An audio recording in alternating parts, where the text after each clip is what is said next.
Cleveland Force, a team that was a very young team, in fact, the youngest in the Major Indoor Soccer League. They were not expected to get this far, but they did it. First, they took on Dallas in a short series and were able to defeat the Dallas Sidekicks, especially when the series shifted to Dallas. They had lost one of those games in Cleveland.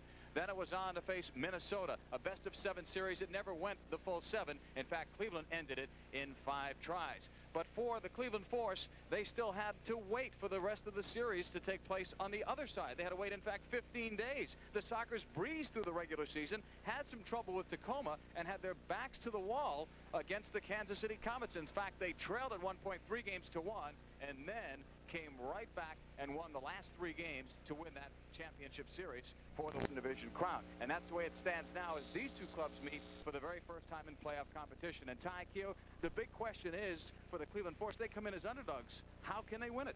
They do. It's going to be very critical for them to have a strong performance throughout the series by their goalkeeper, P.J. Johns.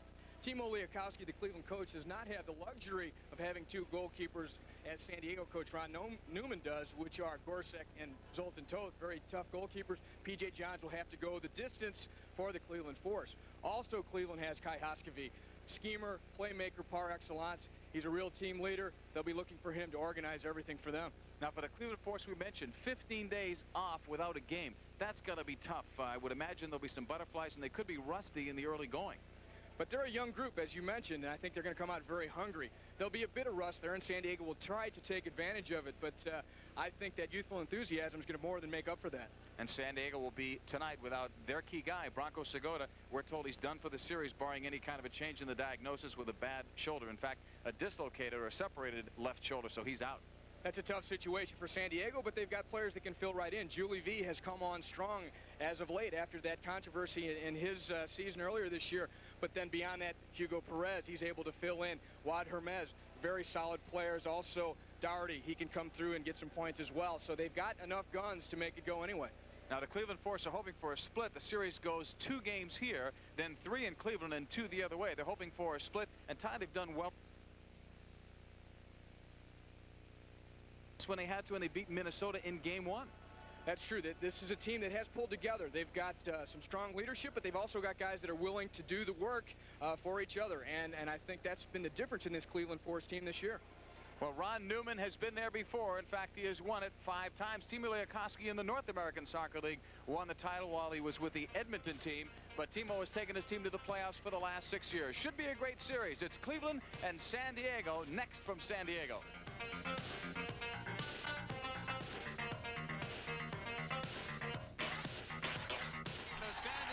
Sockers return to the championship, and they're hoping that they can win another one. They've had so many different slogans here. It used to be one for the thumb, but they've already gone through a whole hand, and now they'd like to win their 6th championship.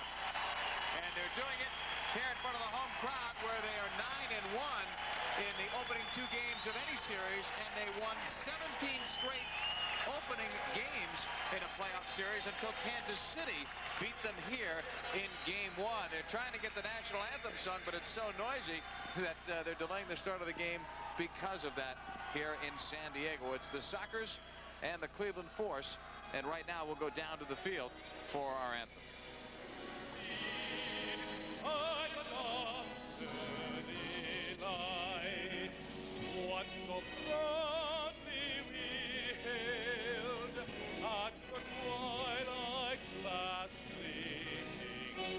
Stripes and bright stars through the perilous fight. For the ramparts we watch,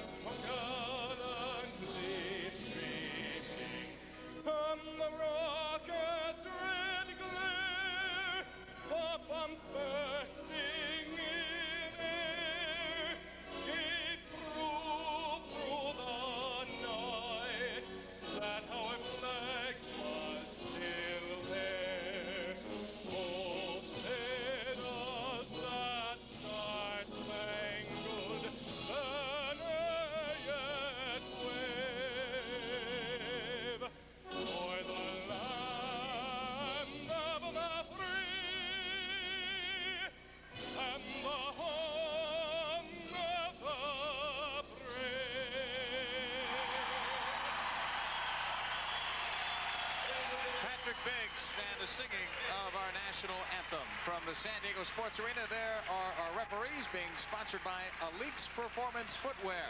And we've got Essie Baharmas to the middle, Marty Templin to his left. They will work the floor. Nabil Nujam will be the alternate official. Aleek's Performance Footwear, worn by many of your favorite soccer stars around the major indoor soccer league. I'd like to welcome our viewers not only on FNN Score but also on WOIO, the home of the Force Television in Cleveland, Ohio. A lot of fans watching us from there as Cleveland makes it to the championship round for the very first time. They've been everywhere but the finals. They've been in the playoffs 6 straight years, and 7 years actually out of the 10 years. And it's only fitting, Ty, because Cleveland's got such a great organization. 4 consecutive years they've led the league in attendance, and they are the only charter team that's still around in the MISL. So Cleveland's really come a long way. It's very gratifying to see them here when you see a team with the track record that they have had, but still come up short when being so close for so many years. It's great to have them here in the championship final. How do you beat a team whose coach wears a tuxedo for the championship series? We look at P.J. Johns, 26 consecutive starts, including this one. He's had to take the whole load with the injury to Victor Nogueira, which occurred right here, actually, in this building. And P.J. Johns, #1 right now in the MISL playoffs. And Jim Gorsuch, who's not played since Game 4 in Kansas City, a 7-3 loss there. Toth went the rest of the way, winning 3 straight. Gorsuch gets the start. 21-8 during the regular season. He was 3rd in the major indoor soccer league. In fact, Toth and Gorsuch got the combined vote as the MetLife Player of the Year for the San Diego Sockers. So Gorsuch now goes to the bench, and Essie Baharmas goes over the other way. Apparently there's a problem, a wet spot perhaps, right in front of the goal net area. So Gorsuch will want to take care of that. You don't want to have treacherous footing if you're a goalkeeper. Yeah, but this is tough on all the players because the jitters are there and they want to get this game going, and the fans are fired up, they're ready to go, and it's always difficult to wait if there is a delay like this. For you history buffs, the Timo Liakowski era started right here in this building, actually, in the 82-83 season.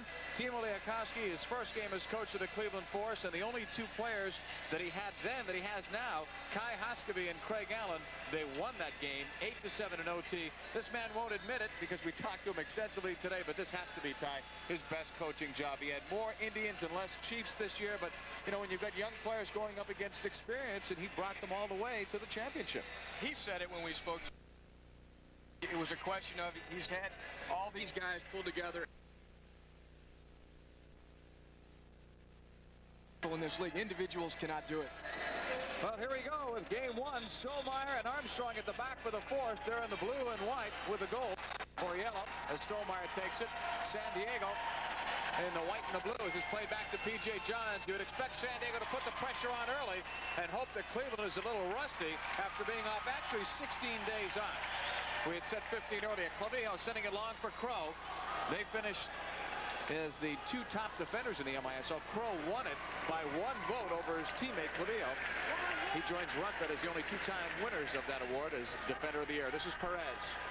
Backhilling it for Kevin Crow at midfield. Picked up there by Stollmeyer. Now over to Clavillo. Cleveland trying to put some heat on and get the ball back. This is Brian Quinn with it. Quinn leaves it off now to Clavillo. Fernando sending it ahead to Brian Quinn. Marked by DeFlorio. Long shot goes wide. Armstrong after it against Perez. Giving it up in the middle. And the Force get possession back. Stollmeyer across to Kai Hoskeby. You know they'd want Hoskeby on early to settle things down, especially if San Diego comes on strong, as everyone would expect them to do. Ball played back in Ketter. And a foul. Upending Andy Schmetzer. 1 of 3 Schmetzers, and actually of the 2 that play in Cleveland, Andy Schmetzer the oldest by 8 minutes. Here's Andy. Right side to Armstrong. Right back at the give and go. Andy Schmetzer though couldn't get a shot because of Quinn.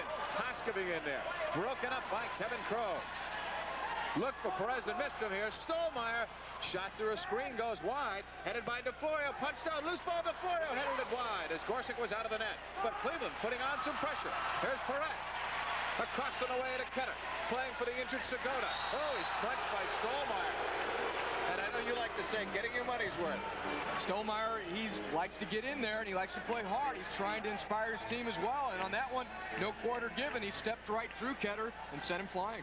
That might have been a message foul. Clavillo coming back the other way as Hoskeby runs into him. They're going to call the second foul there on Cleveland. Here's Dougherty for Ketter, broken up. Hoskovich to DeFlorio, and back for P.J. Johns, who finished 6th during the regular season in goalkeeping, and he's outplayed everyone that was above him, and now he'll try to outplay Gorsuch and Toth and win a championship for the Force. Kai Hoskovich up the wing. He wanted Dorgo, and apparently hit something on that sideline and was ruled out of play. As we look at the Cleveland Force bench, among the young players, Desmond Armstrong, John Stolmeyer, good players not only indoors but outdoors, playing for our United States national team. A scoreless tie, opening quarter of play, game 1 of this best-of-7 championship, and we'll be here all the way through all of the games live and in their entirety here on FNN Score, and we hope it'll be an exciting series for you. Clavijo now to Gus McAllis, playing with a bad left ankle, injured it in game 7 against Kansas City. The swelling has gone down quite a bit since then. It's played back now to Jim Gorsuch. Back from McAllis. Now San Diego slows it down. Up the wing. Hermes really blossomed this year as a top-notch MISL player. Up for V, but a whistle had sounded, and they've got the foul on San Diego. They're pointing at Julie V.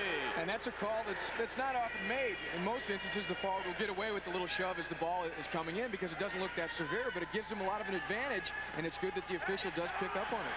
Dougherty broken up by Valentine. Carl Valentine after it. Now Mepham helps, but here's V. Julie trying to shoot it through, and it was partially blocked. Kazumani. Good to see him back in the Cleveland Force lineup. Told me before the game this is the best he's felt all season. Dougherty in the box, broken up. He had V open. And now on the left wing side, Mepham to Valentine. Knocked out of play as he and McAllis were going after it. 11 minutes and 59 seconds still to play in the opening quarter. There's no score. Game 1 of the championship series from San Diego 4. And the series is all over the final 2 games here in San Diego. As we told you earlier, it's a 2-3-2 series, not 2-2, 1-1-1 like it used to be. McAllis, left side. Hermes, pressured by Kazumani, who's been bothered all season with a sciatic nerve condition, a back problem.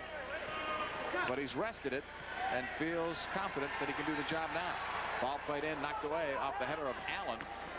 Up the right wing to Valentine. Carl Valentine. Broken up by Perez. Up for Hermes. Juan Hermes over the line. A scoreless tie. Perez shot off the post. Valentine, that's our first scoring opportunity of the night, our first real good one, I think, for either side. A beautiful setup by Hermes. He caught Perez on the full run, and Perez set P.J. Johns full stretch, trying to tip that one wide, but it caught the post and came our way. Stolmeyer, who leads this team in playoff goal scoring. Here's Allen off the boards, broken up once, twice. Valentine, save, Gorsuch. Loose ball, Ladouceur, clears it to the wing.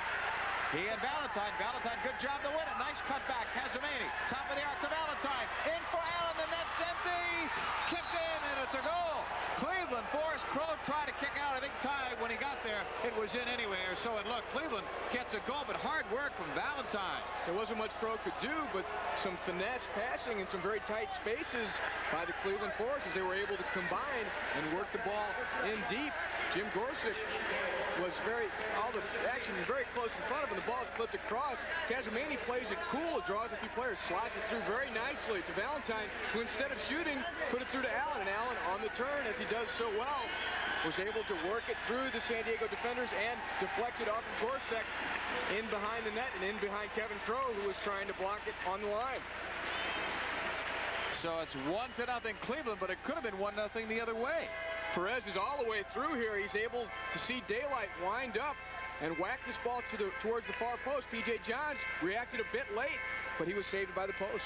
Cleveland Force do not look like the 16 days off hurt them. I know it's early, but that's when you thought you may see it right away at the start of the game. Stolmeyer now to Armstrong from Hoskovich. Desmond Armstrong, their top draft choice, 1986 from the University of Maryland. Had a great year, actually made the All-Star squad in his second season. Long ball for Hoskovich. And now Crow plays it back to Gorsuch. Long toss, Ketter. Played last year with the New York Express, leads for Quinn. DeFlorio on Brian Quinn. Quinn across to Ketter, didn't play it, or didn't play it well, and now it's Crow. Leaving it is Quinn. Coming through, now picked up by Schmetzer. Back to to the neutral zone. 1-0 Cleveland Force leading it on Craig Allen's 5th of the playoffs from Valentine at 4:10. And some nice work initially by Valentine to dig that ball out away from Ladouceur, who looked like he had the better chance to win it. Kevin Crow. Ladouceur actually looked like he fouled Valentine. There was no call, and Valentine just kept with it. Brian Quinn drawing a crowd there. A couple players on him. Schmetzer and DeFlorio. Now Quinn trying to find some space. Quinn plays it in for Fernandez. He can't get it. Kenner can. Kenner looking across for Dougherty. Not a good ball. And now it's Gino DeFlorio. We've already seen a couple instances where San Diego players are open in the Cleveland box, and I don't know if you could attribute that to rustiness or the fact that San Diego is just very good at finding players in dangerous places like that. Well, we thought when we talked earlier that maybe you'd see Cleveland missing on their passes and being a little bit rustier there in the ball possession, and so far we've not seen it as a long pass is too long, and Gorsuch will get control. Left side, Brian Quinn. Stolmar after him. And now Dougherty couldn't find it. Couldn't get the handle on that one. And now it's Hoskovy for Armstrong. Desmond holding it on the left wing side. Plays it up now to DeFlorio. The Force hopeful just for a split here. They'd love to take 2, but a split. They'll be very happy to go back to Cleveland for the next 3 games. Ball played up the wing. And now it's San Diego that looks a little rusty. Well, speaking to the Cleveland players before the game, they felt it was very important for them to play with some patience because they know San Diego is going to run at them. The fans here are impatient, and they like to see San Diego go forward with abandon. And if Cleveland can build with a bit of patience, they won't leave themselves open to those quick counterattacks that San Diego is so good for. Fernandez knocks it back now to Schmetzer. That's Brian Schmetzer, the oldest of the 3 Schmetzers playing in the MISL. Dougherty. Back across to Clavillo. Schmetzer playing with a bad shoulder and a bad foot, actually. He's been banged up. He had his best year with this club. Julie B. What a story he has been this year. We'll talk more about that when we get the opportunity as McAllis takes it. Sidesteps the shot. It's scooped up by P.J. Johns. No trouble with that. Still a 1-0 lead here for Cleveland. They'll find Dennis Mepham, a good, honest, hard-working player. Mepham to the left wing side for Allen. Gorsuch is caught out of the net. Allen out to Mepham. Has to shoot in a hurry, and Gorsuch got a piece going back into the box. Just got it. Now Dargle for Valentine. Mepham knew what he had to do. He had to get that shot away in a hurry. Dargle's shot is blocked. And Gorsuch knew what he had to do, which was to get back in position as soon as he possibly could, and he was there inside that box just barely in time. Valentine trying to turn, and he's taken to the turf by Hermes. 3rd foul on San Diego, 2 the other way. Casamani blocked, a tip, and I don't know how it was missed there. Allen on the doorstep. Craig Allen, normally that's his bread and butter to be able to tip those balls in, but it was hit so quickly he just stuck his foot out and wasn't able to put the correct angle on it. Off the boards, Hermes almost got that ahead of Dargle. Still 1-0 Cleveland. Valentine with some hard work again up for Casamani. Ali Casamani, the rookie of the year 3 years ago, but injuries have slowed him down. But what a talent he is when he's healthy. 35 goals a year after his rookie campaign. Ball played into him, and he couldn't find the handle. Andy Schmetzer across. Gorsuch's been wandering quite a bit. Well, that could be a bit of nerves and rustiness on his part. He did not play in the last 3 games that San Diego participated in. He wants to get in there into the action. That's not his style, or it hasn't been. Clavillo in the corner to Perez. Perez shooting it. It's blocked straight up.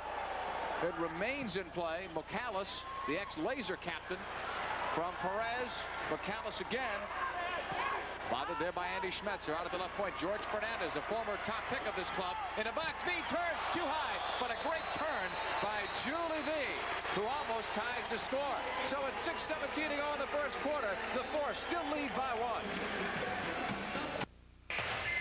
Budweiser, the king of beers and proud sponsor of the Major Indoor Soccer League, welcomes you back with this MISL flashback a year ago. Series is tied and the game is tied in Tacoma. Tattoo to Carpin. He wins it for the Dallas Sidekicks in overtime.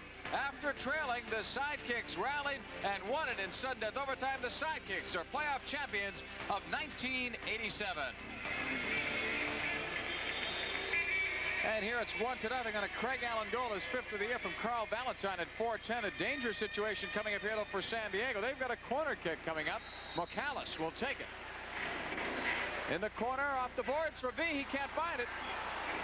Headed up by Hoskovy. Andy Schmetzer puts it further on the header. And now played across to Desmond Armstrong. Good trap there by Armstrong to control it with Dougherty on him. Dougherty, good tackle, but it's won there by Stolmeyer. Good reaction by Stolmeyer to get in there in a hurry when the ball looked like it was going to be lost. Armstrong. A lot of confidence Timo Liakowski has because you're playing really two second-year pros together at the back, and defense is where Cleveland has been winning a lot of games. In the playoffs, they've got the better defensive record than San Diego, and during the regular season, it was San Diego #1. Couple players getting bumped, and the foul is going to be called on San Diego. I spoke with John Stolmeyer earlier today, and he was talking about the success of the Cleveland defense, and he was saying that it's really not just the defenders. The difference has been that the whole team is helping out, and sometimes that takes a bit of a yell from a Desmond Armstrong or a John Stolmeyer. Even though they're second-year players, they're willing to speak out and try and make the other players work harder. Hoskeby in the restart. He's dangerous. There's Gorsuch. He got it. He got it. That entire ball's got to go over the line, and it looked like, that was awfully close. Yeah, it looked like 3/4 was over. The whole ball must cross the line, and he was there just at the last second. On the right side, Fernandez holding it against Andy Schmetzer. Into the corner for V. The 38-year-old Julie V. Back heels for Dougherty, but didn't have enough on it. Fernandez again against Schmetzer. Not a good pass, and I think Julie V. got caught. I'm imagining that as Stolmeyer is down, away from the ball, Julie V. And not only is it a foul, it's a penalty. Well, as usual, you have very tight confrontations in the box there. The defender trying to stay as close as possible to his opponent, and in that case, Stolmeyer probably right next to Julie V there, bothering him, and V obviously lashed out and was caught for it. Well, this hurts San Diego. Here's another situation for Cleveland off a deflection. That's why that ball almost went in, Ty. And they've been very unlucky in two instances before, when Allen nearly had an easy goal at the far post on a tip-in, and here the ball not quite crossing completely over the line when Gorsuch was able to smother it. In fact, I'm not sure if it hit McAllis as well. It definitely hit the first player. As we look at Julie V. 15 goals, 13 assists, 28 points during the regular season, but he was suspended for 30 days without pay. That's still, by the way, being appealed. But Julie V. was off the club for 30 days after striking the assistant coach, Johan Arnier. He got back into the lineup, and he's been one of their leaders in the playoffs. Some thought he'd never play again for San Diego. Not only does he play, but he's picking up the points. Valentine with a power play on here for Cleveland. Coming out is P.J. Johns against Fernandez. Great job to reverse it. Stolmeyer, right side. We'll check out the penalty on V, who'll sit it out for a couple of minutes. He upended Stolmeyer, and I'll tell you what, Stolmeyer's a very strong guy. So V must have gotten him pretty good. Valentine blocked. Quinn leads it. Crow will have a breakaway. Couldn't control the ball. Now he'll shoot. Score. It's tied.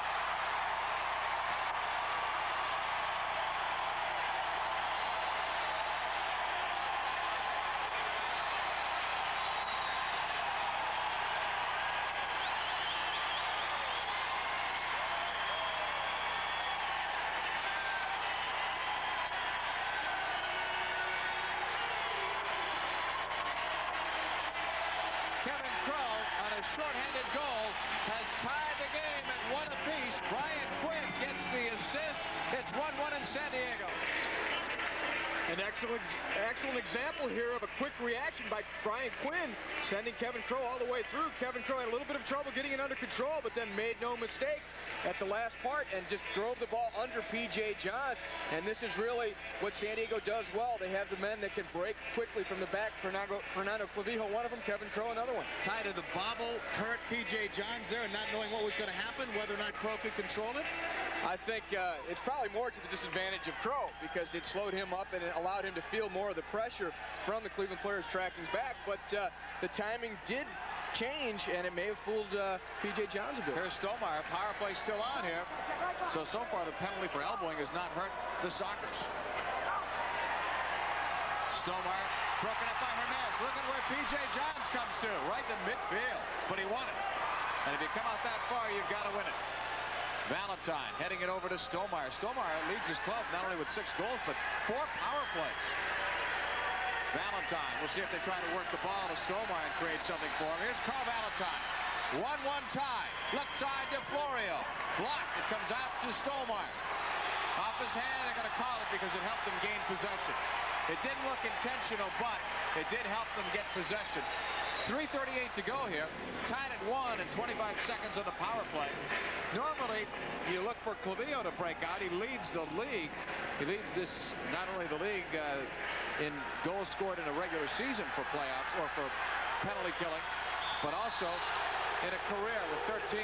Allen doesn't think that he pushed, but the foul is going to be called on Cleveland. It'll even it up. I'm waiting to see the psychological effect of giving up a shorthanded goal. It often really gives the team that gives it up quite a bit of trouble to turn it around. Perez dribbling it, plays it up, intended for Crow, but Stolmar hung in there tough. Now it's DeFlorio. A left footer wide of Gorsuch, who missed it. A shot off the post by Allen, but Gorsuch's timing looked off and at DeFlorio's shot. Very alert by Allen to hit the rebound first time before Gorsuch took it set, and Gorsuch would have had no chance had that ball been inside the post. Cleveland has just picked up their 5th foul. Perez over the line. Trying to cut it, but Dorgal read it well. Now it's Craig Allen. He'll hold it, waits for help. 2 runners on each side. Allen to Dorgal. Shot went wide, and it comes straight out. A good bounce for San Diego. Perez with it. McAllis, bad ankle and all, joins the rush. Hugo Perez to Hermes, stopping it. Paul Kitson defending his first shift of the night. Broken up, Michael King. Thought he had some room, but Dougherty came on in the quick change. Ron Newman is the man who created that quick change for San Diego. We've seen it copied by several teams. I think the team that had the most success with it after Ron Newman was Tacoma, when Alan Hinton was their coach. Gaining the length of the bench when you bring one guy in on one side and let a guy come out on the other side. P.J. Johns to Paul Kitson, who actually had the shorthanded goal record until Clavillo broke it. Imagine 13 shorthanded goals in a career, and he's still going strong. Ketter looking on the right, but P.J. Johns will clear it out. George Fernandez to McAllis, a 1-1 tie. 1:55 to go. First quarter from San Diego. Game 1 of the championship series.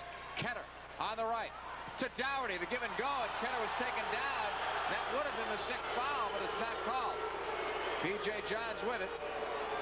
That's the old trick by the defenders, just not leave enough space for the runner to run through. An error there for P.J. Johns. The net is empty. They went with play on because there was an advantage. And I think that's a good call, although the crowd will not agree with it. San Diego had a chance at the open net. And now a foul is going to be called on Cleveland, which will be their 6th. I don't know what your feeling is on it, but if you blow the whistle there, you may take away a goal. Referee S.C. Bahamas clearly signaled that he was giving the advantage because Johns is out of the goal, and Ketter has a chance for an empty goal. Dougherty has a chance for the empty goal as Ketter was taken down by P.J. Johns.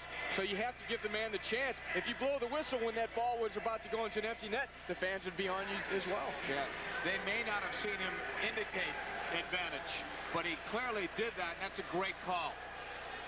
It doesn't get recorded as a call because it's not a penalty, it's not a foul, but it's a call that the official has made. The 6th foul on Cleveland, and now San Diego will have a power play. So here's a chance tie for momentum. Certainly we'll see what the shorthanded goal can do now, because they may end up with some momentum here, but Cleveland, they're tough.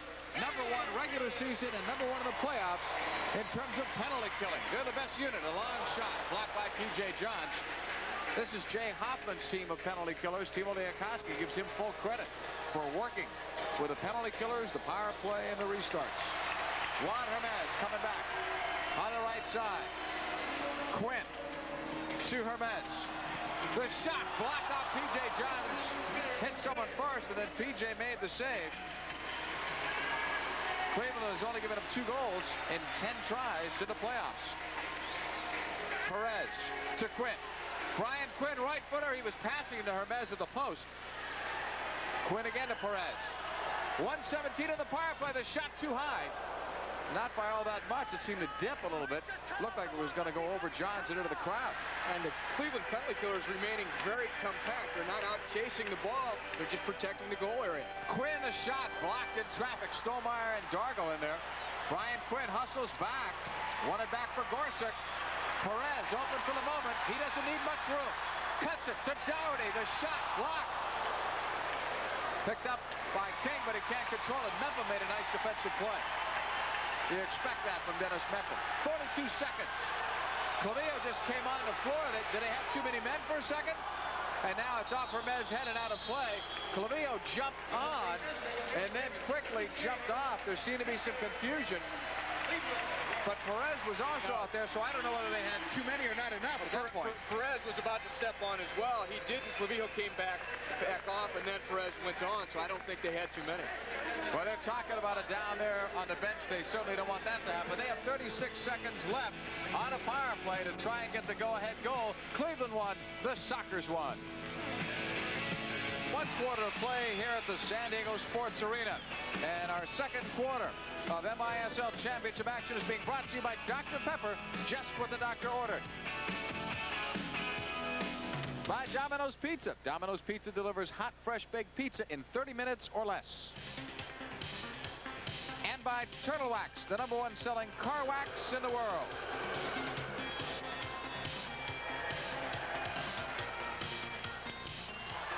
Here's a look at the action. If you just joined us, and Cleveland scores first. Ali Casamani keeping possession well and then slotted the pass through to Valentine, which beautiful pass. It split 3 players.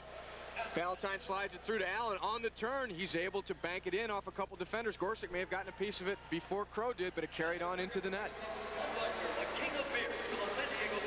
Then San Diego came back on a shorthanded goal. Quinn finding Crow, breaking very quickly. Crow is all the way through. He has a little trouble controlling the ball, but then is able to look up and just hammer the ball low past a sprawling P.J. Johns.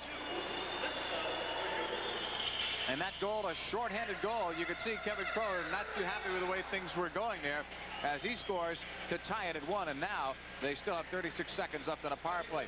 In the opening quarter of play, shots were 9-5 in favor of San Diego. 4 saves for Cleveland. 3 for Jim Gorsuch on the opposite side of the blocks. Cleveland 3 more than the San Diego Sockers had in the fouls. 10 in total. Cleveland drew the 6th foul in that one. And Cleveland's still a man short here, and so far in this penalty killing situation for them, the shot blocking has been excellent. They've been able to block the balls before they get through to P.J. Johns. This is Brian Quinn over the line, their MVP of the playoffs 2 seasons ago. To Perez. In the corner, Hermes right across Dougherty, score!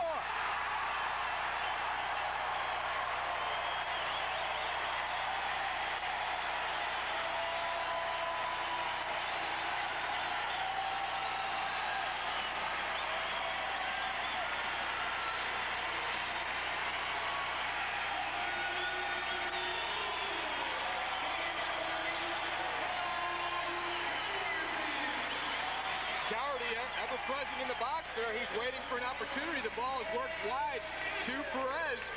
Perez waits, slides it into the corner to Hermes. Hermes just pokes it along the boards. It gets a piece of P.J. Johns, but Dougherty's there to pick up the loose scraps, and he puts it away. And there's that patented flip or the forward roll for Paul Dougherty. 5'2", 6th goal of the playoffs, and his 5th power play of the 12 that San Diego has. So the Sockers take a 2-1 lead after trailing early, 1-0. Clavillo is blocked, and now it's Kevin Crow back to Gorsuch. Didn't give him the ball that Jim would have liked to have had. On the left side, it's Wad Hermes. Hermes and Dougherty, roommates, connecting on that last one. Dougherty's 6th of the year of the playoffs from Hermes, just 17 seconds into the quarter. Quarter number 2. Sockers up by a goal now. Ladasura broke it up. Over the line to Florio, blocked right to Hoskevy. Here's Kai, right across Andy Schmetz, and a shot, score, it's tied up. Great goal by the Cleveland Force, and when they're in trouble, they look to the leader, and Hoskevy got him there. Hoskevy doing so well when he has enough time to really discern the entire situation, and what he did here was do an excellent job of disguising his true intention. The ball worked wide to Hoskevy after the tackle by Clavillo. He has some time to look around. He winds up as if to shoot, but instead just clips the ball across low, and then it's just a matter of finishing it off into the lower corner. Great stuff here, but here's Hoskevy. He looks up, he can shoot, but instead, a little deception there. He winds up as if to shoot, but puts the ball across low, and it's put away by Andy Schmetzer. Well, Andy Schmetzer had a great year, had 20 goals, only took 72 shots, so that's better than scoring in 1 out of every 4 tries, even better than that. So that's a great shooting percentage, and he gets his 5th goal, or 4th goal of the playoffs. from Hoskeby. But the reason that's a big goal is it comes 40 seconds after the Sockers took a 2-1 lead and got the crowd right back into the game on their side, being the partisan crowd, and that one just silenced them. It pulls Cleveland right back into it, and they may have been second-guessing themselves after giving up a short-handed goal, and then that goal to Doherty, they looked a bit flat-footed as well. Along the boards, a battle there. Force, take it calmly. Craig Allen is blocked. Ketter knocks it back to George Fernandez. Fernandez will give it back now to Jim Gorsuch. Up the middle for Ketter. Knocked back to Kevin Crow. Right side Fernandez. A 2-2 tie here. Force led it 1-0. And then 2 straight goals. One shorthanded by Crow. One on a power play by Doherty. Gave the Sockers a short-lived, to say the least, 2-1 lead. Back to Gorsuch. Cleveland putting some pressure here on San Diego, going after this ball. Casamani forcing play back to Gorsuch. Crowd a little bit impatient here with the Sockers as Dargle high up in the air to win it. Casamani heading it back for Craig Allen, their Budweiser MVP during the regular season. Allen stripped to the ball from behind. Fernandez off the boards for Hermes. Ketter makes a run down the left wing. Hermes spots him. Hermes over the line. Bothered a bit by Valentine. Now Hermes trying to shake free to the right. Toes it for Fernandez. Picked up by Craig Allen. 12:22 left in the second. 2-2 tie. Perez in on the give and go. And P.J. Johns is right there, but Ketter and Perez trying to make it work. Valentine did well to track Perez all the way back through into the box and was there to intercept the pass, which would have put Perez through otherwise. Casamani over the line. Right side to Dargle. Off the boards. Broken up, and there's a reason for that. Allen was dumped by Fernandez. First foul of the quarter, and it's on San Diego. We're 3 minutes into the second quarter, tied up at 2. Craig Allen will put it in play. Twice he's had 50-goal-plus seasons. There's Timo Liakowski. Got to be happy at this point with a 2-2 tie. Casamani, right footer, and it was deflected wide. Looked like it hit up Fernandez. Meppo coming in to win it.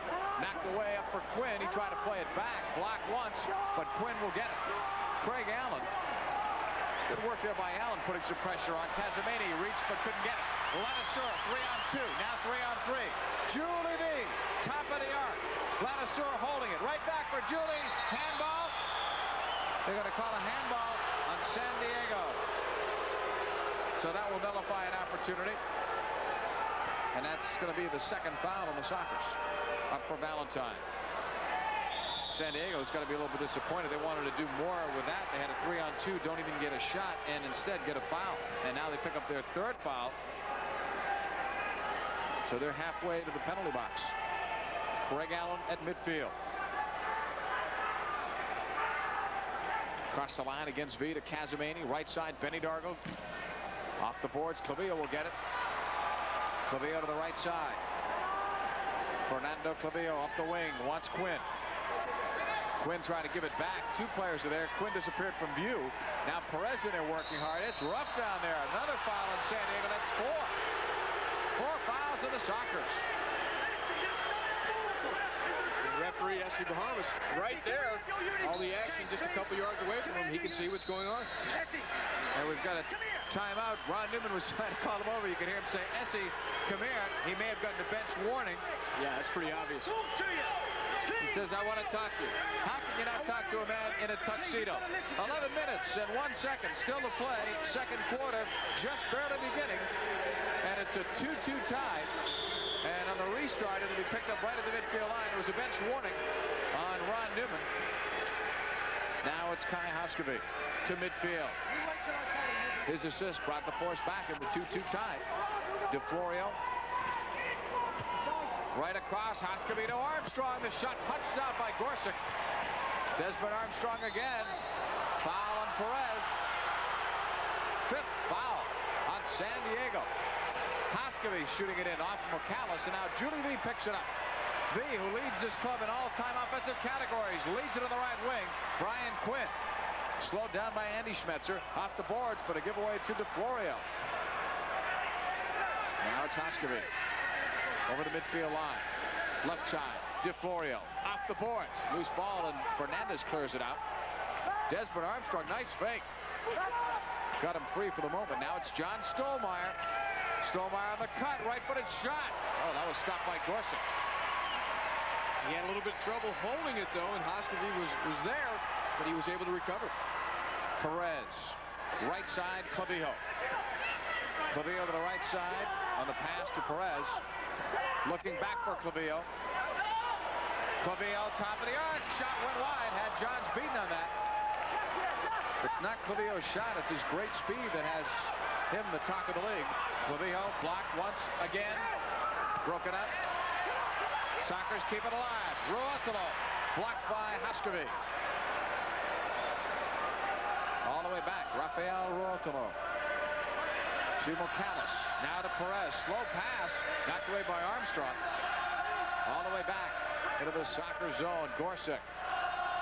Long throw. Up for Ketter. He's got Ruotolo breaking with him. Ketter to the outside. And it's sent back to P.J. Johns. Ty, Cleveland's got to be happy with their performance up to this point. They were worried about maybe being rusty. They're in a 2-2 tie, and they don't look like they've lost any kind of composure at all, even though they gave up the shorthanded goal. No, they're showing that they've found a rhythm, and they're able to stay with San Diego. First foul on Cleveland. Casamani on the tackle there. 5 fouls on San Diego. Perez will put it in play to Kevin Crow, and back for Perez. Hugo Perez cutting to the outside. Only played in 23 games this year because of injuries. A shin stress fracture, but actually scored in 19 of those 23 games. A great player. Indoor soccer may lose him next year. There's some talk that he'll sign maybe in Europe. He's a very entertaining player as well. Individual moves that he's able to beat players with, and that blistering left-footed shot. Perez drawing the second straight foul on the force. Out to Fernandez, who's really taken Schmetzer's spot, Brian Schmetzer, because of the injury. Ball blocked along the boards. Be interesting to find out who the Schmetzer family is rooting for. Although with 2 on Cleveland and 1 on San Diego, they'll have less people mad at them if they're rooting for Cleveland. They'll just probably cheer on each in their home site. Perez on the near side. 2 force players on him. Perez across the Crow, left footer too high. Mepham got in the right position to get that rebound. And now it's Carl Valentine. Avoids Ketter. They go with the advantage. On the right side, it's Valentine to Casamani. Ali Casamani pumps on the right foot, and he just missed. Dargle overran it. Now plays it across to Casamani. He may have gotten away with a handball there. Casamani, and they let play continue there. That makes you think if that wouldn't have been the 6th foul, I think you may have heard a whistle there. On the right side, Ladouceur across, and Dargle with a tremendous recovery. He had to come a long way. Up to Valentine. 6th foul does cause some controversy because right there earlier, the force might have rather have had a 6th foul call rather than the advantage because Valentine still had a long way to go. But that's why it wasn't called earlier. Quinn, 3 on 2. The game starts to open up. Quinn over the line. Cuts it well. The shot by Schmetzer went way up and out of play. So it's a 2-2 tie. Goals by Allen and Eddie Schmetzer for Cleveland, Crow, and Dougherty for the Sockers. Sockers in 5 seconds will be the 1983 Major Indoor Soccer League champions. Budweiser, the king of beers, brings you back to an MISL flashback. The San Diego Sockers are league champions in 1983. Some familiar faces on that squad include Eric Geyer, Gene Woolridge, Alan Mayer, Ken Cooper, the coach that Ron Newman beat in that championship. The Sockers are league champions of '83. And the Sockers are trying to repeat as league champions here after missing out last year, being knocked out earlier by Tacoma, who eventually lost to Dallas in one of the best championship series the MISL has ever had in their 10-year history. This is year number 10. As we mentioned before, the Cleveland Force, out of the 6 teams that started, they're the only ones still here, and they've been a model franchise, and it's fitting, really, that they were able to make it finally into the championship series. Everyone thought a year ago they should have been there, and maybe even the year before, but this year they said, no, Ty, they're too young. But actually, with the number of Indians that were here this season and the attitude, the work ethic, they came a long way. And sometimes it's just a bit of luck, and some of their bad breaks turned out to be to their benefit. The injuries at the midseason allowed the young players to gain confidence and experience. Now they've come through towards the end and in the playoffs performing very well. Desmond Armstrong back for it. 6:47 to go in the second quarter. Tied at 2 apiece. Long ball played. Our cameraman had a better shot at that one than Kai Haskeby did. It's all tied up at 2 goals apiece, and we still have 6:42 to play in this draft choices from LA to San Diego. Had a rough start with his club. Had to fit in with a new team, new style, but now he's fit in. Took him a little bit of an adjustment period, like it does most players coming to another club, but he's handled it. And San Diego having to deal with now the 5-foul situation, and with still over 6 minutes left in the quarter. Clavijo to Mocalis. Right back to Gorsuch. Haskeby with a good charge after him. Forces the pass to go the other way, but the Sockers will get it. Up to V. Couldn't turn around. Armstrong, great recovery. Great job by Desmond Armstrong. And V showing some mercy there. He really held up. That's a tremendous anticipation by P.J. Johns to come out and snare that ball before the danger became worse. Fernandez to Quinn. Brian Quinn. Top of the arc. Armstrong on him. Right across. Fernandez struck it badly. Had a good chance, though. Dougherty went down. That's called diving from up here. Back the other way. DeFlorio. Right across. That's what Marty Templin saw. You can tell by his gesture that he was not going to call anything there. DeFlorio plays it right back out. Over on the left side, it's Haskeby. Right side, Stolmeyer. DeFlorio, a member of the Force reserve team a few seasons back. And the Force here again taking a very patient approach to their attack. DeFlorio chipping it across and cleared out by Ladasor, but there's DeFlorio to win it back for Haskeby. Look how quickly Haskeby makes that pass. He already knows before he intercepts where everyone is. There's Andy Schmetzer, but it's blocked. Now it's George Fernandez.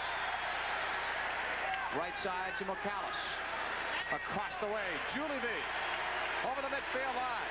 V leads it. Ladasor behind the defense. Save. P.J. Johns comes up with a beauty. On the left side, Haskeby. You talked before about injuries with Nogueira going down and forced the entire load on P.J. Johns. But it turned out to be something that actually helped P.J. Johns perhaps solidify himself as a top-notch goalkeeper. He knew he had to play, and he came on and did the job for the Force. Mepham the other way. Off the boards. Loose ball and cleared out by Clavijo. To Brian Schmetzer. On the left side, Kevin Kroll leads it. Hermes against Casamini. Off the boards, Perez shanked it. And Hermes does a similar thing. And I tell you, you can buy one, but not two. And Timo Liakowski said before the game started, you need something else to beat San Diego, something called luck. I think the Force were a little lucky there. We're all tied in San Diego, 2 apiece. A 2-2 tie in game 1 of our championship series. It's a best of 7. Next game will be Friday night here in San Diego, and then on to Cleveland on Sunday, where the Force are hoping for their largest crowd of the playoffs thus far. We've harped on the fact that Cleveland didn't play for 16 days and they may be rusty, but let's look at the other side of that. San Diego, a very tough series they've just been through. They played just a few days back, and emotionally, they may be somewhat drained and not quite up to snuff. We've seen on a couple plays, but they're just not quite clicking. Ball played into Ketter, now to Perez. Didn't have enough on that, but Ketter did a good job in holding that ball. Kevin Crowe said a couple days off might have been nice at this juncture, but the championship series begins tonight, and both teams got to be ready. Here's Perez. Nice cut on Allen. Lays it across, shot, great save for P.J. Johns. Spectacular as he robs Ketter. And P.J. Johns doing there what Timo Liakowski had hoped to see. That could be the difference in this series. Perez, a great individual move, and then a pass through to Ketter. Ketter hits it first time, but Johns is up to it with a very tough reaction save. As the ball came across his body, he just got his hands up in time to steer it over the bar. Makes the first save, but also capable of making the second save. P.J. Johns with 7 of them tonight. From the corner kick spot, Mocalis will put it in play. It's tied at 2. 3:30 to go in the second. Sockers still with those 5 fouls. 2 for Cleveland. Mocalis plays it out. Quick shot Hermes, and he missed it. Normally, he's a lot more accurate than that with the left foot. That's where he wanted it, too. Casamini off the boards. Wanted Allen. Clavijo reached in. Mocalis up in the air. Mepham. Good job to win this one and get it under control. Here's Dennis Mepham over the line. Started out indoors with the Buffalo Stallions. Trying to give it to Casamini. Partially blocked. Dargle keeps it alive well to Valentine. time. Right across, he wanted Allen. Good try, but it was blocked on the way. Clavijo. Nailed by Craig Allen. Third foul on the force. Clavijo coming through. He's going to break quickly as he does so well. Allen gets to the ball, but also takes Clavijo out, and the foul is called. McAllis, left side. Look at the fouls in the quarter. Up the wing, B. Turning, giving to Ruotolo, and couldn't quite control it. There was Ruotolo. Also a member of the Sockers reserve team of a few years ago. He came into his own this year as well. Got some increased playing time from Ron Newman. Perez in the B. Perez, score! Great goal!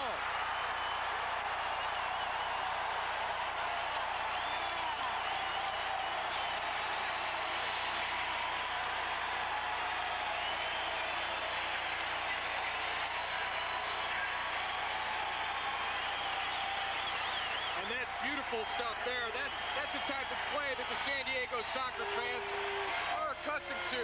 San Diego's always had such great attacking flair, and Hugo Perez here shows why he's one of the top attacking players in this league. He's able to hold players off, turn in a tight space, slide a ball through into V, and all V does is redirect it in the path of the streaking Perez, and he's not going to miss on those kind because he can finish on top of all the other great things he's able to do when he gets in front of the goal. He knows how to beat a goalkeeper, and here is placement as he puts the ball high and hard above P.J. Johns.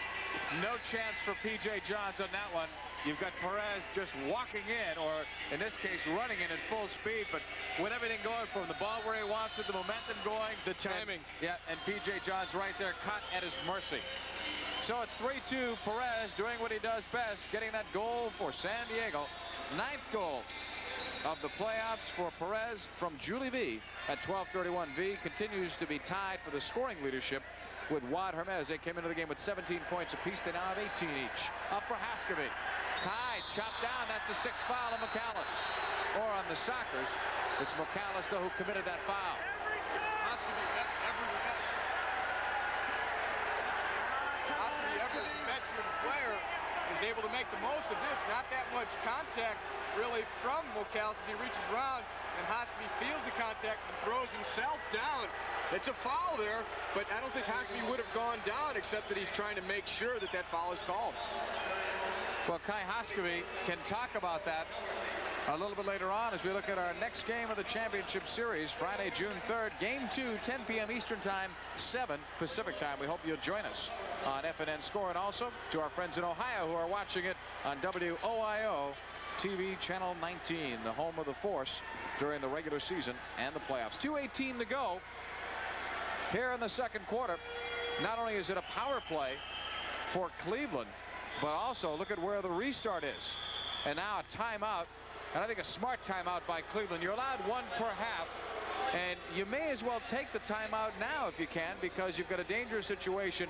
You could actually come in and score a goal and take a lead, or get the tying goal, I should say, and bring it into the dressing room at the half. P.J. Johns, as we look at him, he's already had a workout. We saw the graphic earlier where he made 7 saves. He has really had to carry the load for the Cleveland Force. He has played in 26 consecutive games, counting this one tonight. And he's had a magnificent playoff series. The layoff for me has been good and bad. I've really felt in a groove before the last 2 series, and I was feeling, the best of my form. So I really wanted to continue playing, but the rest has also given me a chance to become a little fresher in the mind mentally, and it's helped heal any physical injuries I might have had, just a few minor things. But I'm looking forward to a great series tonight.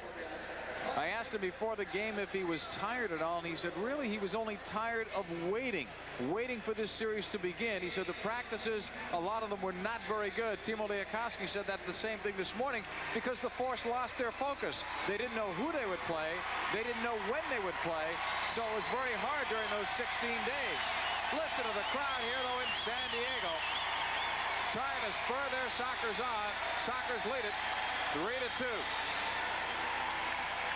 And they'll quiet down a little bit here as Cleveland gets set for this dangerous restart.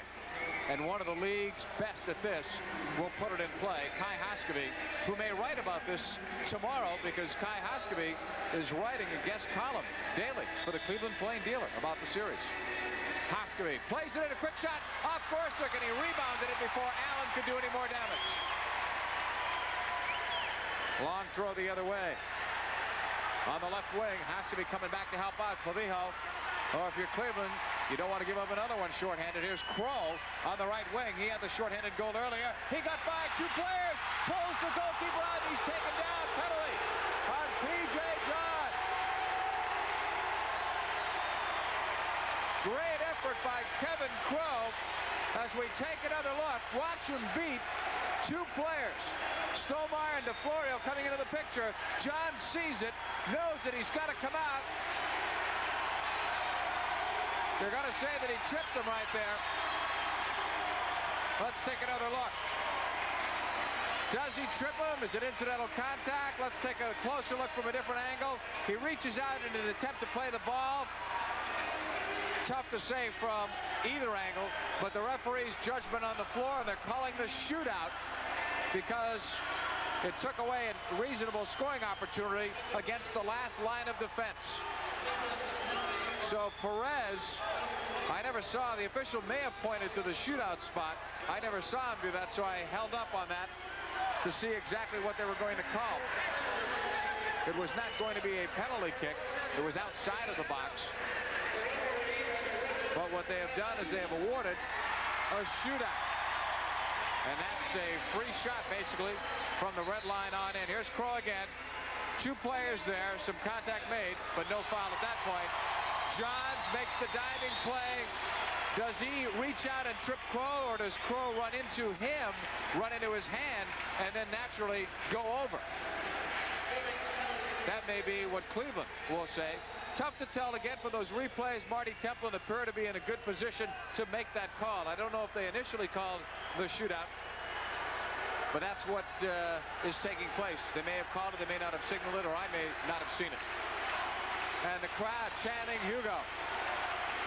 Perez from the red line. He's got 5 seconds from which to put that ball in the net. Straight down the middle. Cut, shoots off the post. And what were we saying before about you got to have some luck? Cleveland breathes a sigh of relief, although P.J. Johns looks none the worse for wear there. That's a pressure cooker. Here's Perez coming straight down the middle. Made a pump fake there, but Johns didn't buy it. He didn't buy the fake. He stood there, and then Perez shot it, and it's a game of inches. Look at the concentration, the eyes of P.J. Johns, focusing in on his target. That's a great shot. From that angle, it looked like Johns almost got a piece, but I didn't think so when we did it live. As Ron Newman and his assistant coach, Johan Arnio, sit on the bench. It was Arnio who was hit by Julie V to the left, but apparently that has all been buried, and V, as we said earlier, has been a very effective player in this series. Power play was going to be on for San Diego, but remember, Cleveland had a power play before that, so it's 4-on-4, and there's a lot of space out there now. Along the boards, it's Clavijo. The reason you're not hearing Ty Keogh's analysis of this, by the way, he has already gone down to the floor, where we'll attempt to get Timo Liakoski of the Cleveland Force, and we'll also chat later on with Bronco Segota, the injured San Diego Sockers forward, coming up at the half. Hoskeby intercepts. A 3-2 lead for San Diego. It could have been 4-2. Time will tell if that Perez miss will come back and haunt them. Johns on the left side to Armstrong. Desmond Armstrong brings it over the line. Cutting outside, takes the shot too high. Headed down low, and Stolmeyer was allowed to get in there and penetrate. Kevin Crow the other way. In 40 seconds, the Sockers will have a short-lived power play for about 25 or so seconds, if my math is correct on the fly. 48 seconds are all that's left in this first half. Fernandez holding it. It may have been justice that Perez missed that. We'll only find out after the game when we get a lot of opinions as to whether or not there should have been a shootout call on that. Couldn't tell from the replays. Here's V. Shot off the post. Great chance for V.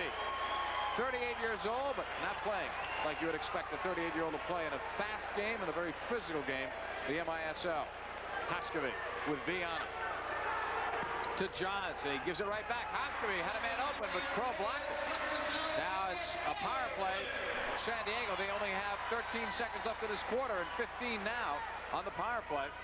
So it'll stretch out into the next quarter or next half if they don't score here, and they won't. With 2 seconds left, Fernandez brings it up one.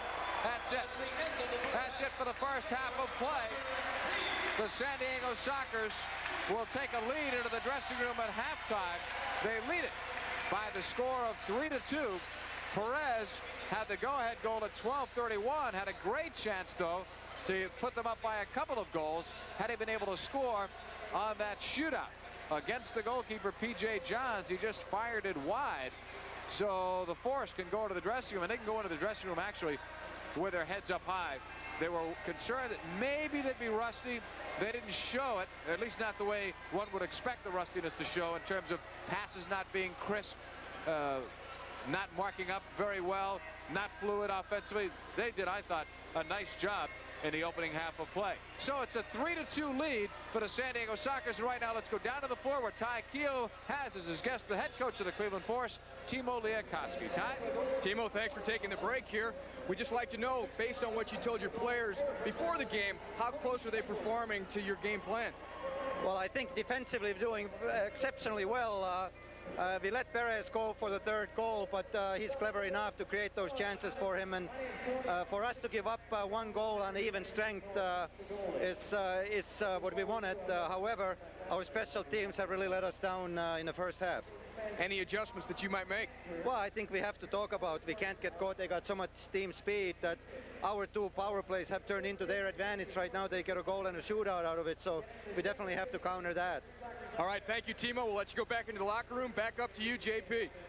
Thanks, Ty. It's a 3-2 lead here at the end of the first half of play. San Diego Sockers on a Perez goal, 12:31 in the second quarter. That's the go-ahead goal. Julie V had the assist. San Diego leads at the half. And at the end of the first half of play, it's the San Diego Sockers with a lead over the Cleveland Force by the score of 3-2. One of the key players over the San Diego Sockers not able to play, probably not for the entire series, is Branko Segota, one of the 2 stars of the MISL. Ty Keogh is standing by again downstairs, so we'll go to Ty and his special guest, Branko Segota. Thanks for joining us, Branko. A terrible loss for San Diego soccer fans, but I think for indoor soccer fans everywhere, the fact that you're not able to appear in this championship playoff series, and the second year in a row that you won't be able to play in the championship finals after so many great years in which you were so important to championship teams. Now, the great offensive power that these fans are going to be missing. How big of a disappointment is it to you to not be in there?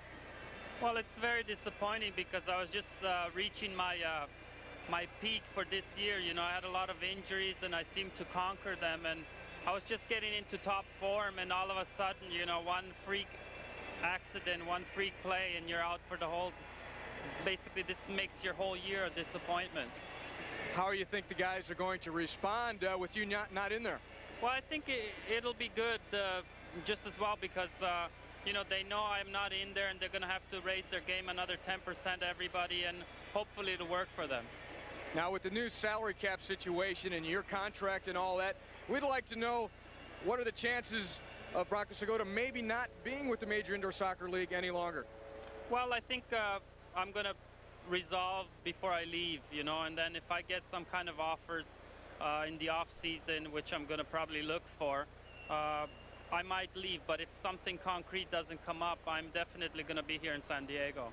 There's also the possibility, of course, of you helping out the Canadian national team in the World Cup eliminations that are coming up this fall. Yes, I've been asked to join the Toronto Blizzard to get some games under my belt to warm up for the qualifying games in October. And with this injury, I may not be able to play a lot of the games, but hopefully they'll still have me in consideration for the games. How important is this first game for the San Diego Sockers in the championship series? Well, Ty, it's very important because, you know, we've been losing the first games of the series, and I think if we can win this game, we can get everything behind us from the past and come out in the second game and the games to follow much stronger. Well, we really wish we could see you back out there very soon, but hope you heal quickly. Back up to you, JP. Thank you, Branko Segota. Okay, thanks, Ty. Let's take a look at Dr. Pepper playoff scoring leaders. And it's Jan Goossens who had a fantastic playoff offensively, leading it with a 21 points. V and Hermes, those points will have changed tonight because each of them have points, and Hoskeby the same. Perez and Quinn tied for number 5 among MISL scorers. But on the opposite side, in our Gatorade Goalkeeper of the Year playoffs, look who's number 1. P.J. Johns, who was 6th during the regular season, comes in at 3.19 and a 7-2 record. Toth is next at 3.37, 6-2, and the 2 Dallas goalkeepers who are no longer in the series rounded out. Sobieski and Papaleo. They had great regular seasons, and their playoff goals against averages were very respectable as well. Here at halftime, the San Diego Sockers, as we look at some of the people in attendance, have the lead over the Cleveland Force. 3-2 is your score. Diego Sports Arena, where they're proud of their San Diego Sockers. It's been a dynasty. Talk about any other sport you want. In basketball, the Celtics. In hockey, Edmonton, and before that the Islanders, and before that the Montreal Canadiens. One of the great dynasties. Right now, let's go downstairs with the architect of the dynasty. Ty Keogh is standing with Ron Newman. Ron, I know it's a tight situation here for time, but what do you look for in this next quarter? How do you keep things going? Well, I think we've got to be a little bit sharper. We look a little flat. I guess it's about what we can expect after the series against Kansas City. We're just trying to raise our game, be a little quicker on change of possession. We're dead in both areas, when we win it, when we lose it. But the score is okay at the moment, 3-2, but I think we've got to do a little bit better. Well, thank you, Ron, and good luck for the rest of the game. All right. Back to you, JP. That's Ty Keogh's former coach with the San Diego Sockers, Ron Newman. No coach has won more games, indoors and outdoors combined, in this country than Ron Newman, and he's been Coach of the Year in every league that he has participated in, and he's won championships in every one of those leagues. There are 4 of those leagues, to be more precise, and this year, finally, he was named Major Indoor Soccer League Coach of the Year. A good look at Ron Newman. His club has the lead. 3-2 is your score. Let's take another look at our merchandising address for the Major Indoor Soccer League. If fans would like to write in and get some of this merchandise and inquire, MISL trading cards, there's the toll-free number, same with the athletic shoes and the other MISL items. Third quarter underway here in San Diego as Fernandez gives it back to Jim Gorsuch. Gorsuch had 6 saves total in the first half. P.J. Johns one better with 7. Actually, San Diego started this quarter with a very short power play, a few seconds or so, a carryover from the last quarter. Fernandez with it as we look at first half stats. Sockers out shooting Cleveland 15-11. The saves, there they are, and the blocks. The Force had a couple more fouls. The Sockers 1 more than Cleveland.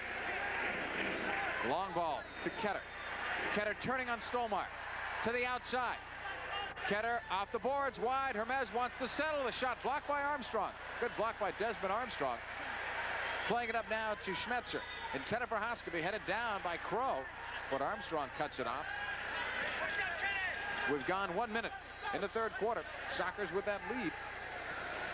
1 goal though, and in this league, I think everyone knows by now, 1-goal leads are not much. Here's Kitson off the boards wide, looking to settle it. Hoskeby comes in full head of steam, but he didn't get a good shot away. That was a tough ball for him to get.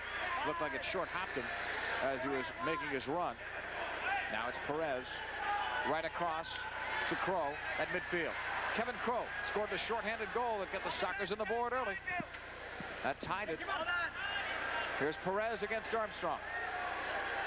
Perez, 9 playoff goals thus far. Plays it back out to Clavijo. Into Ketter. Ketter looking to turn now off Clavijo. Clavijo in, the shot stopped by P.J. Johns as Ketter comes in. Ketter still trying to get into some kind of game conditioning. He had some ligament problems, and he missed a good part of the last stretch of the season. Here's Hermes. Trying to cut it back, and Stolmar blocked it. John Stolmar to Andy Schmetzer on the right wing side. Off the boards. Clavijo will come back for an interesting comments tie at the half. Timo Liakowski. Specialty teams really helped the Force this year, but he was right. They have hurt them tonight, at least so far. Brian Quinn played it in. He wanted V, but it doesn't make it. Back the other way. Hoskeby with Allen in front of him. Across to the left side to Valentine. Cleveland has to be impressed with all things being equal, I would think, with the first half being only down by a goal. It looked on a couple of occasions that it might start to get away from them, but they were able to keep it close. They're just one goal out of it here, which you have to think against a team with as much offensive power as San Diego has demonstrated throughout the year. That's a pretty good place to be right now. Long ball played. It's too long, and P.J. Johns backs up and makes an easy play up for Walt Schmetzer.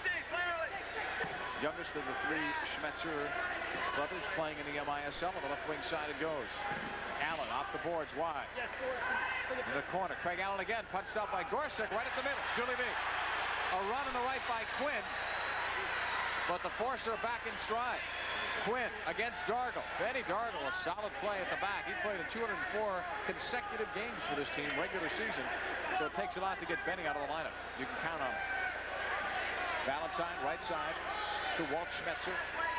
Right across it goes to Mepham. Dennis Mepham brings it in a few strides. Mepham holding it. Try to cut back. V knocked it away, but Walt Schmetzer's there. Dargle in the corner.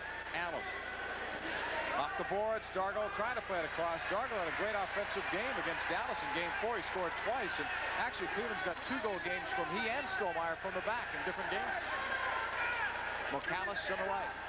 A 3-2 Sockers lead. Perez across the way to Fernandez. To V. Julie V. Left side, Fernandez wide, headed down to V. Nice cut, but Valentine stayed with him tightly. Good job defensively by Carl Valentine. I love to see the forwards come back and play some defense. Fernandez to Perez. Hugo Perez knocking into the box, and Dargle is there. On that play earlier, Ty, if Valentine doesn't stay with V, he just dances around him. And it was a nifty move by V as he put the ball behind his own leg as he cut it. But Valentine didn't buy it, just waited. Just after that, Perez trying to look for that same combination that he and V scored on in the second quarter, but V wasn't reading at that time. Dennis Mepham from Craig Allen. Left footer, and Gorsuch just got down and stopped that. He may not have seen that through a screen in front. He got down late, but he made a good save. And that ball appeared to pick up speed as it went along after it came off of Mepham's foot. It did go through some traffic, and Gorsuch had some trouble getting over to it. And speaking of Mepham, he knocked it out of play, so San Diego will have a restart. When we come back, Sockers still lead by 1 with 10:10 left in the third. Sports Arena, John Paul Della Camera along with Ty Keogh. Hope you're enjoying Game 1 of our championship series as the Major Indoor Soccer League celebrates its 10th anniversary season. It's played in long. Johns hesitates, but Armstrong's right there. Up for Andy Schmetzer. Blocked by Clavijo. Gives it to Ketter. Right footer. Bounce right back for P.J. Johns. But Clavijo is so quick with his tackles and his reactions. He's able to cause problems. DeFlorio against McAllis. Sockers are hoping for a lot more from Ketter. And he just doesn't seem to be in the form that he was in earlier. That's, of course, before the injury. Right side, Haskavy. It's blocked. Haskavy will try it again. Goes down as Hermes. Cleared it, but it lands. Hit somebody on the Sockers bench. May have hit someone earlier. See where they put it. So they're going to give the ball to Cleveland. So it was last cleared out by Hermes. Desmond Armstrong will be putting it in play right in front of the Cleveland Force bench. 9:28 to go in quarter number 3, and it's a 3-2 lead for San Diego. All set is Armstrong. To midfield, John Stollmeyer. Broken up, Dougherty to Clavijo, and right back to Jim Gorsuch. Long throw, they want Dougherty, but it's broken up by DeFlorio. Over the line he comes. Gino DeFlorio avoiding the Clavijo tackle, and Haskavy's passing. We've got a handball. Haskavy will put it in quickly and a score. A great header by DeFlorio. But how about the vision of Haskavy? It's tied at 3. Well, that's vision and that's gamesmanship as well, because he saw an opportunity. He seized it. He was able to see open at the far post. It's a brilliant play because it caught the San Diego Sockers totally off guard, and it puts the Cleveland Force right back into it and ties the score. But Haskavy set it up very quickly, just clipped the ball all the way across, and perfect placement. DeFlorio is there just to pack it away inside that far post. Gorsuch has no chance. The ball is put too wide for him to get to, but just in the right place for DeFlorio to be able to convert it. Well, you lead by example, and Kai Hoskevy certainly does that for the Cleveland Force. He's going to have some interesting things to write.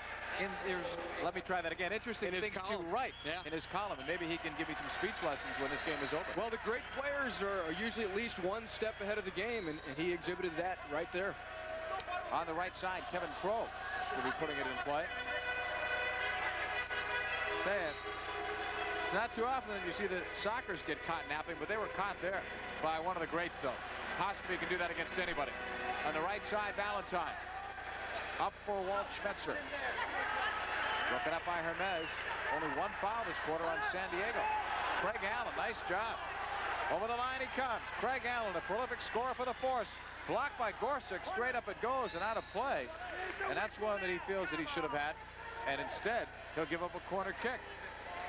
Let's take another look at our remaining games in this championship series. We'll do it again Friday night right here in San Diego. Then on to Cleveland, where they're expecting some good crowds. Sunday they'll play. Then Tuesday and Thursday the 9th.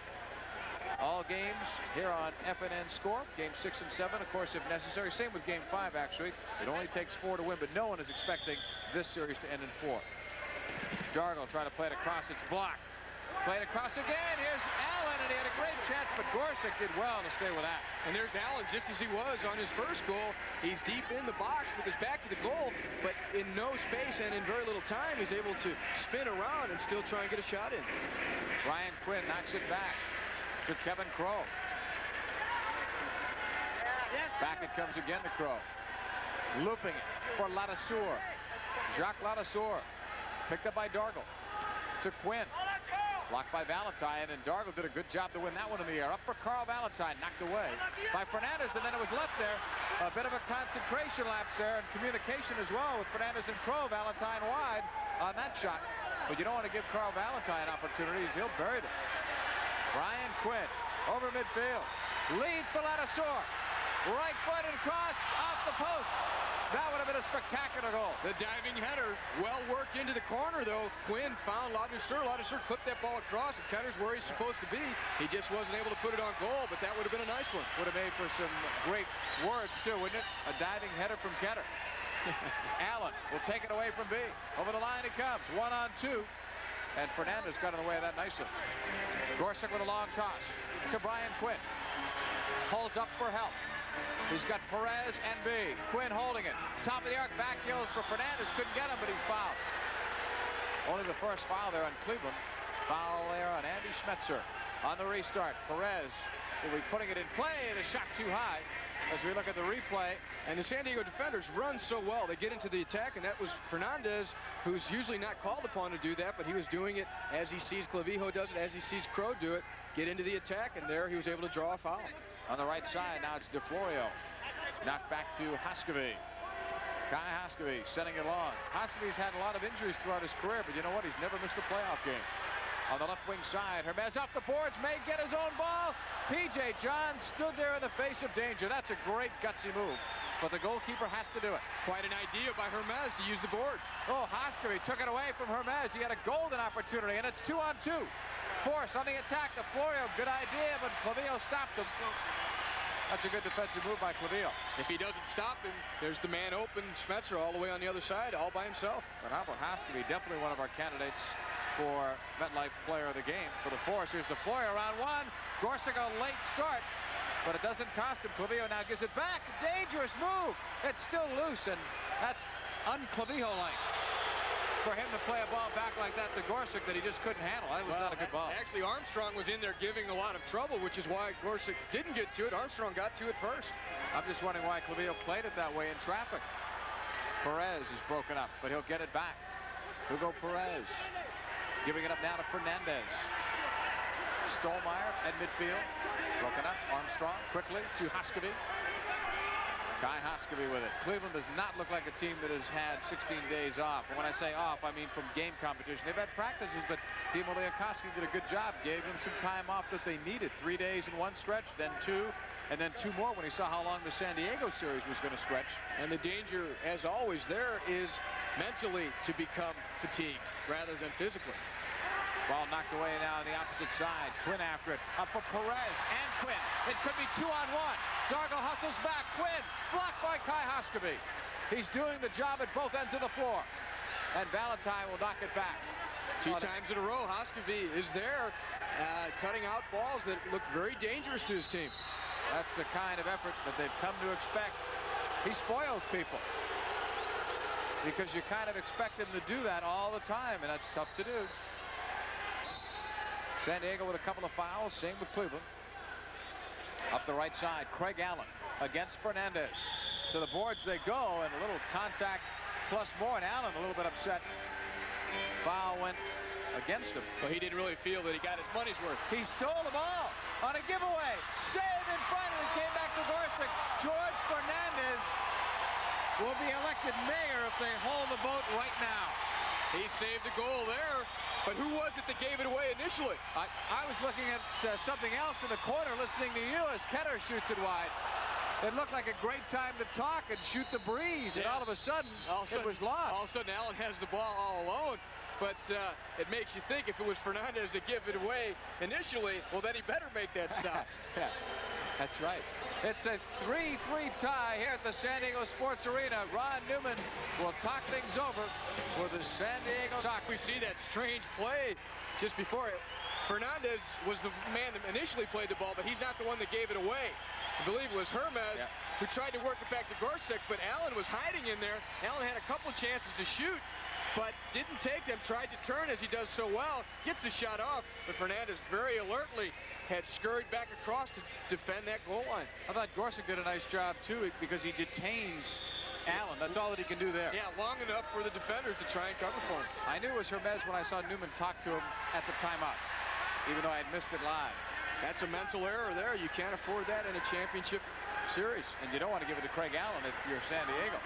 Brian Quinn the other way. And Allen may be second-guessing himself now for not trying a shot perhaps earlier. Off a deflection, stays in play. Brian Quinn was not going to be denied. Here's Dougherty trying to get it. Oh, that was spectacular on the part of Brian Quinn. Dougherty has lost his shoe. 5'2" without a shoe, and he goes to the bench for a chance to get somebody else on there, and he'll just make a change there. Lace it back up from the bench. Here's DeFlorio in a 3-3 tie. Stolmar. Ladisor, good move. On the run against Andy Schmetzer. Armstrong and Stolmar come back. And that's one of the reasons why Cleveland is in a championship series. They've been doing it all year. They keep coming back. They keep working. They keep fighting. P.J. Johns will give it to Stolmar. It was Stolmar that got beat, but he was one of the ones very quickly. First one's back, yeah. P.J. Johns with a long throw. Well, can Cleveland do it? They were looking to split this series, and they were hoping to take game one. They're doing a great job. They're tied up here at 3 apiece. Remember, they beat Dallas twice on the road in the playoffs, and they beat Minnesota in game one. San Diego lost game one in their last series to Kansas City. They hadn't done that in the previous 17 tries. Well, the pressure is on San Diego. They are expected to be able to beat a less experienced Cleveland Forest team, a Cleveland Forest team that finished second in their division, whereas San Diego ran away with their division and the whole league in the regular season.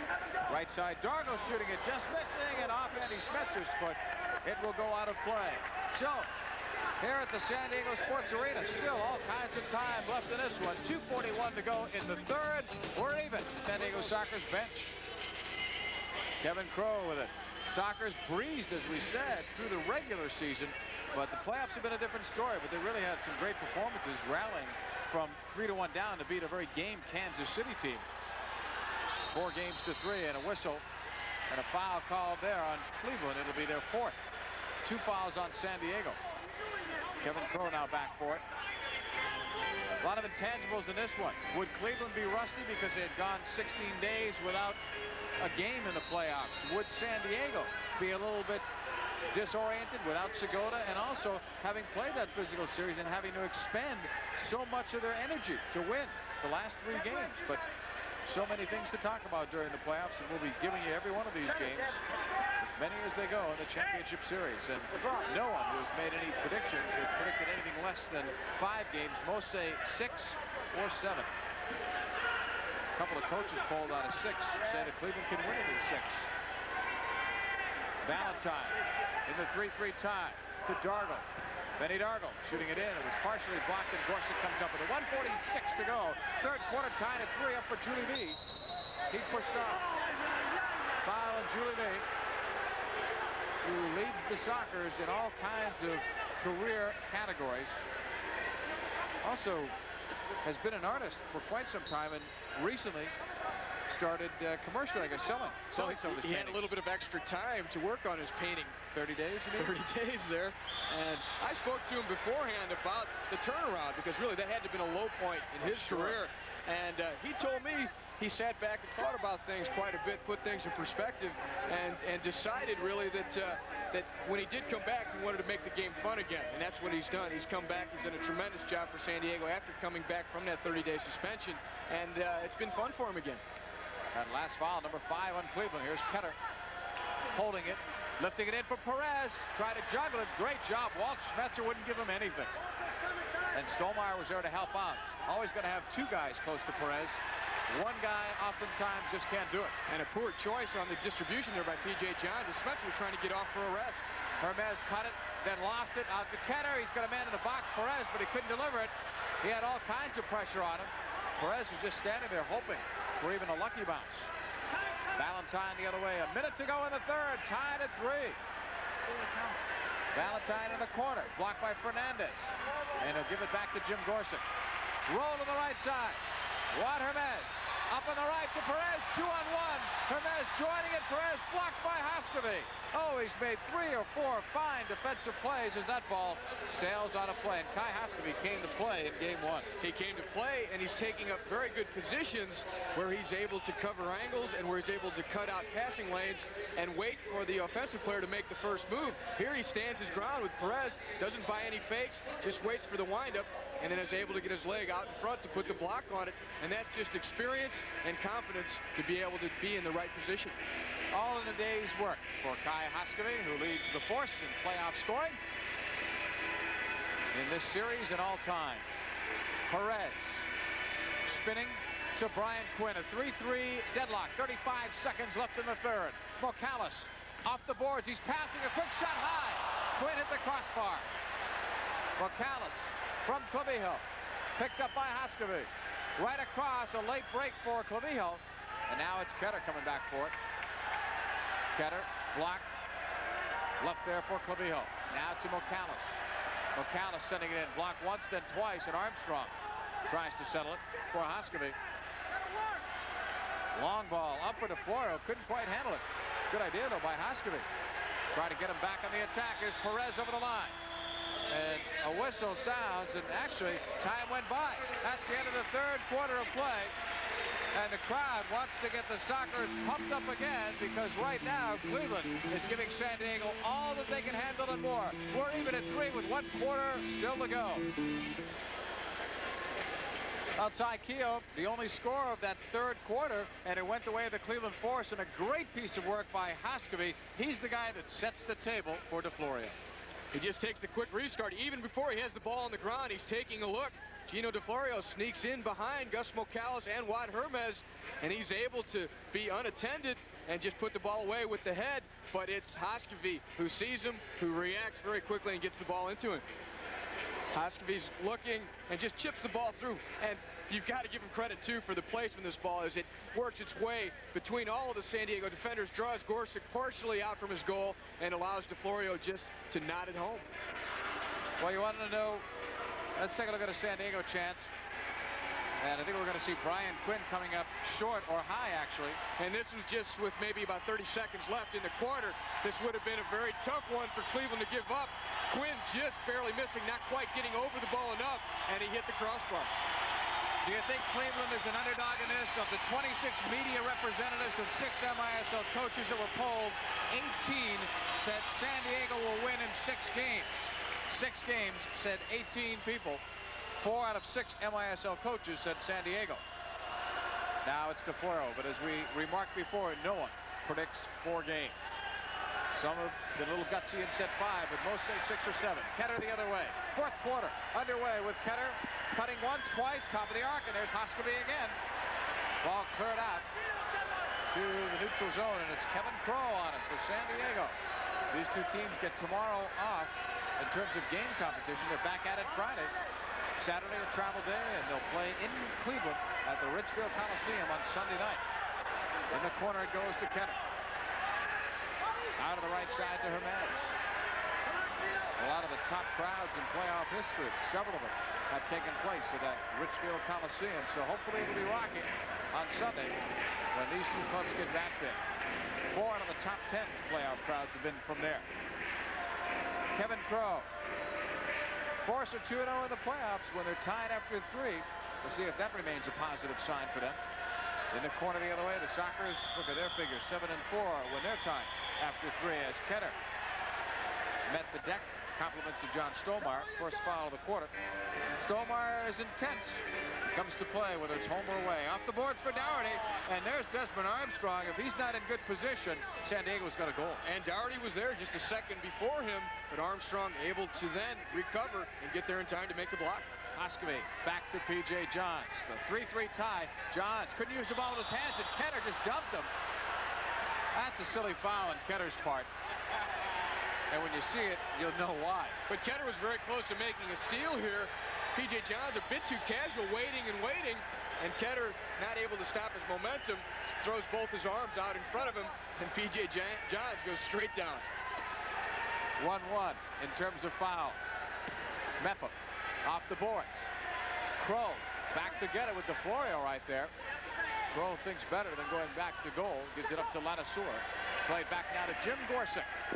Gorsuch with a long throw, and Hoskevy knocked it away, but it goes into the seats out of play. 13:08 still to go in the 4th quarter. The look on Hoskevy's face tells the story. I mean, he's so good that he feels that he should have that, even though that was a tough ball to play on that right side. Kai Hoskevy, one of the many stars of the Major Indoor Soccer League. Second in force scoring, but he missed so many games this season because of nagging injuries.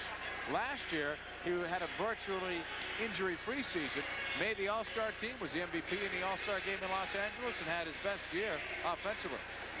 Force bench looks on as we've got a whistle, and the second foul on Cleveland. A McAllis shot from downtown is wide. Craig Allen the other way. Allen has 1 goal tonight. And Allen gets by Fernandez, but a whistle well before it. And that's an offensive foul on Craig Allen. Craig Allen losing the race here, just decides to help Val Fernandez to the ground with the double arm shove. Fouls show that Cleveland has 3-1. The other way, Ruotolo with Johns getting caught. Here's a shot save. P.J. Johns, spectacular. He was out of position. He made a great recovery to stop Quinn. He reacted very well. There wasn't much time there, but he showed some great reflexes.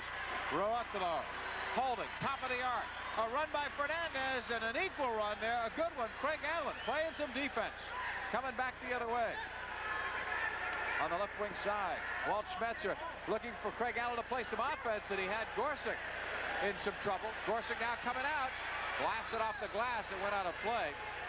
One of the knocks against Craig Allen, but against all goal scorers, is that they don't play enough defense. But right there, he made it sticky for the San Diego Sockers. Still tied at 3. Noid wants to make you a I get caught in a nowhere position, but he does get back. He was scrambling, but he was able to react, and tremendous reflex save as he came across, got his hands in front of it, but he had strayed a bit out from his goal, was out of position, and was forced to make that reflex save. No pun intended, right? There are the saves as it's put into play to Armstrong. Across to the right to Hoskevy. Kai Hoskevy. Out to Stolmeyer. Stolmeyer, left footer, and that sails into the crowd.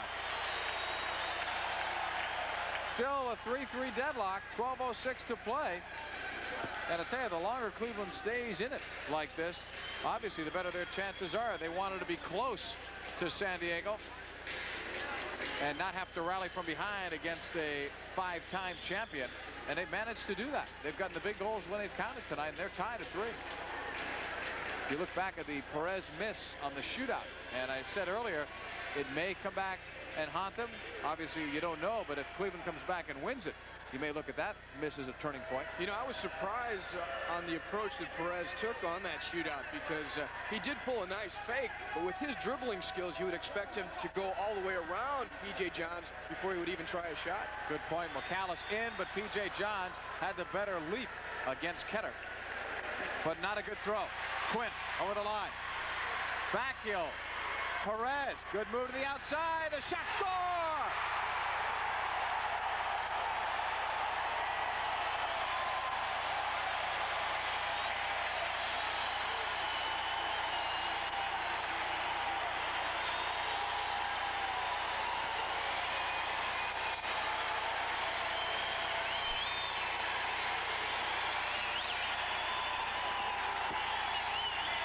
Another brilliant individual play by Hugo Perez. The steal here is by Quinn as he reads the distribution pass of P.J. Johns. He heels the ball back to Perez, and look at the little stutter step and the deception of the change of pace that puts Perez into the open, and then that rifle of a left foot. He just buries the ball inside that far post. What a heavy shot. But Perez starts off slowly, suddenly accelerates past Gino DeFlorio, and then he cracks the ball left-footed past P.J. Johns over to the far side. Well, P.J. Johns' distribution has gotten better this season because he's played more, but that time it cost him. He knows that that was a bad choice in throwing up the middle, and Quinn was there. And Quinn read it very well. Perez's 10th goal of the playoffs, second of the game. Stollmeyer with it, but don't count Cleveland out yet. They keep coming back for more. Haskavy to Stollmeyer. There's a lot of time left, 11-12.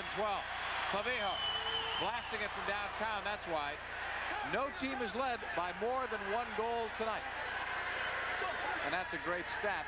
And I wish every game could be like that. Love the close ones. Haskavy, long and wide. Kai Haskavy again. Broken up. Brian Schmetzer, who's not played in a while. He's got the shoulder problem and a bad toe. In the corner, Schmetzer, they want his experience out there. If they can use him, they'll try to take advantage of that. Kai Haskavy against Dougherty. That is a physical mismatch, but Dougherty tries his best to stay with him.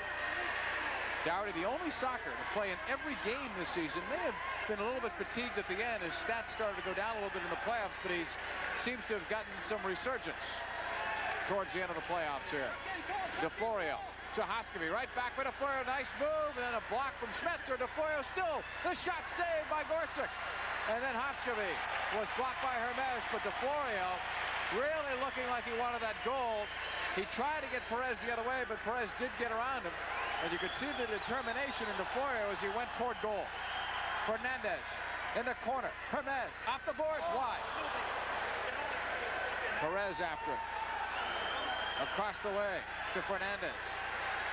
George Fernandez holds it, a 4-3 Sockers lead. McAllis off the boards, it's wide. Valentine hustles after it. Carl Valentine broken up by Perez, but there's Mepham. Dennis Mepham wasn't going to be denied. Now he and Perez after it. Good positioning by Mepham. And he gets control of the ball to Carl Valentine. That's a nice job by number 3, Dennis Mepham. And now Valentine slows it down and then passes it right to line of short. At midfield, finds Rotolo. Not a good ball there. Rotolo will make the best of it. Try to backfield. Too fancy in that crowd. And now played back by Andy Schmetzer. The crowd wanted a handball, but that was not ruled intentional. Dargle slipping a bit, but Benny gets rid of it to Valentine. A 4-3 lead for San Diego. 9 minutes to go. Fourth quarter of play. Game 1. Best of 7 championship series from San Diego. Mepham, a left footer, is blocked. Brian Quinn. Bumped by Mepham. Quinn stays with it. Gives it up in the right wing. They tried to change, but Kenner didn't come out quickly enough. Ball dumped back in to Craig Allen. Kicked away. Out of play by Fernandez, and Cleveland will put it back in play. And Cleveland trying to raise the level to get to equalize the score. They're working the ball forward more quickly than they have in other parts of the game because they want to press for the equalizer.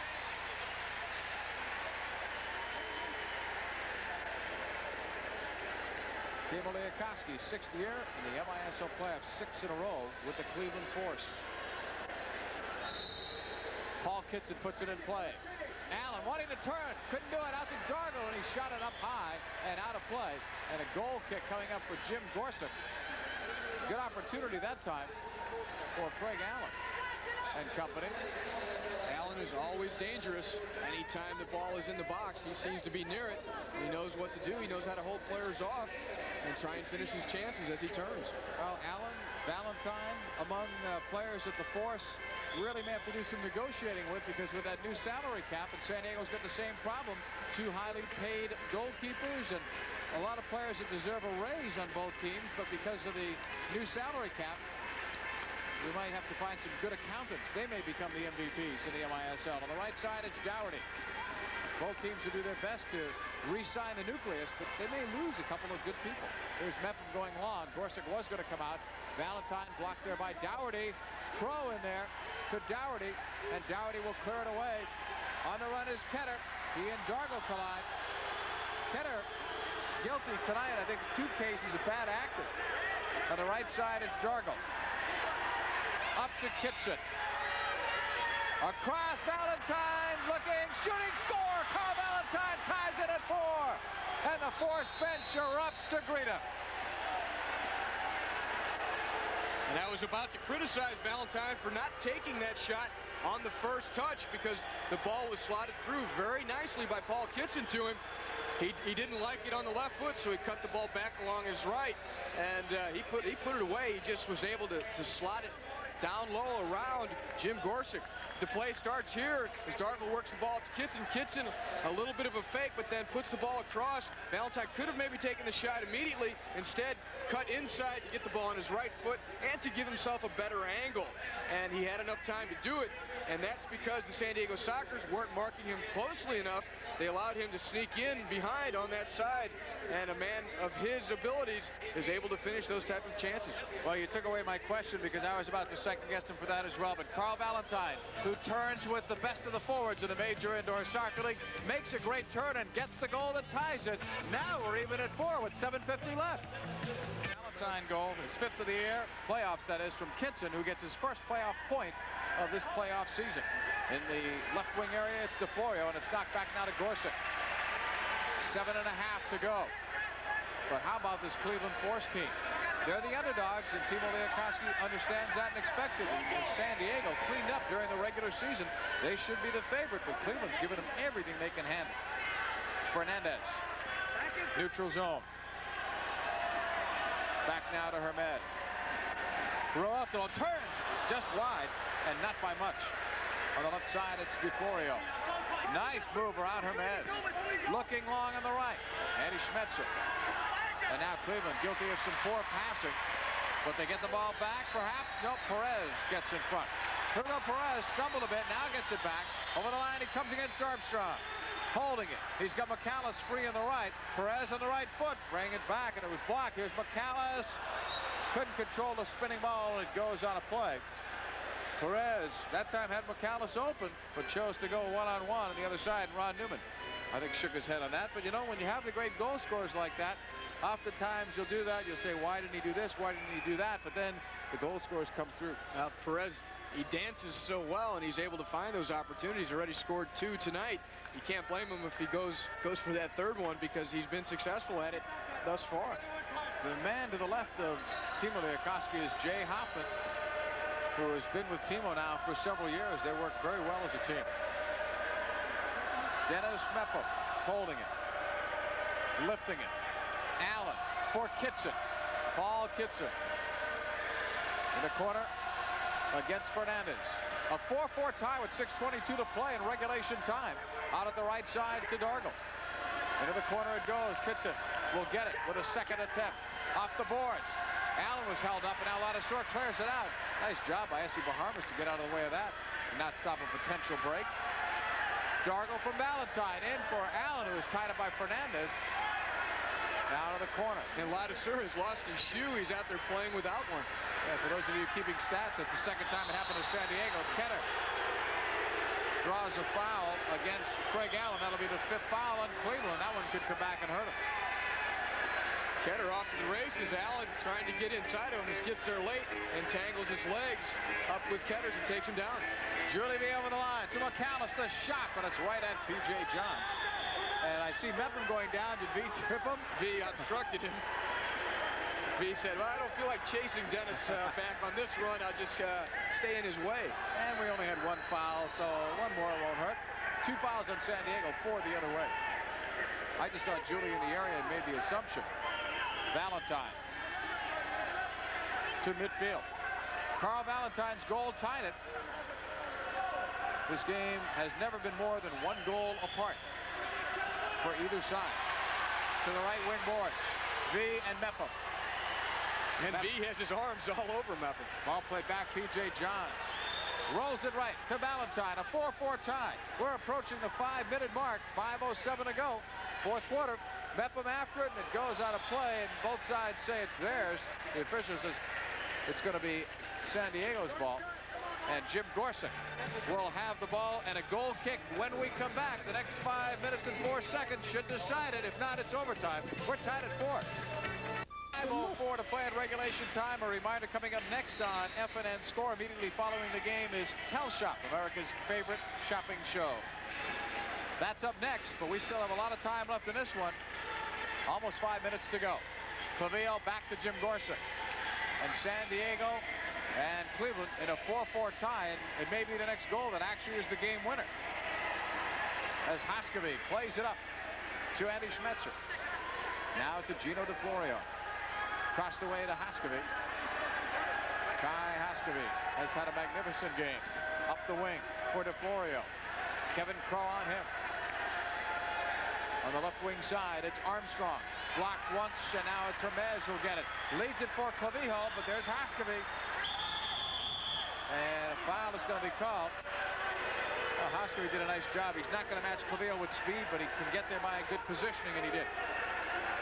Stollmeyer with it. 4:15 to go. To Haskavy. And Cleveland, who wants to at least split here, have a great shot at getting one in game 1. Just as he did against Minnesota. They're tied at 4. Armstrong plays it back. Right side, Andy Schmetzer. Left side, Haskavy. Fouls show 4 on Cleveland, 3 on San Diego. In for Stollmeyer. Knocked away. Rod Hermes. Clearing it to the wing for Ladisor. Ladisor blocked nicely. Armstrong to DeFlorio. Right side, Haskavy trying to play it off the boards, and Fernandez with a good block there. Kai back with it. Haskavy holding it. Lifting it in, and just missing was Andy Schmetzer. But how many players will even attempt that pass? That's a nice idea, and he delivered it. Schmetzer just couldn't quite get to it. Julie V playing it in off a deflection. Stollmeyer, but P.J. Johns is there. So is Juan Hermes, and that had to be perfectly placed. But Stollmeyer and Hermes are trying to draw each other off in terms of fouls, but Marty Templin a little too smart for that. And now Hermes. Some frustration, very evident. That's not a good foul. In Hermes' play, he's not had a great game, and I think he's trying to make up for it. Craig Allen, right side, Stollmeyer, turning, shooting it, and it's just caught by Jim Gorsuch. A surprising number of mental errors really accounting for a few of the goals and some chances on goal in this game, and I think that's a bit unusual for a championship series, but nerves has something to do with it, and I think the fact that Cleveland was away from the game for 16 days, and also that San Diego could be a bit fatigued from that emotional series. Off the boards, Quinn, and he missed. Quinn again. Tried to juggle it. He had a great chance from Clavijo, but it's only game 1. And it should get even better. Here's Perez, blocked in front. Clavijo, right footer, score!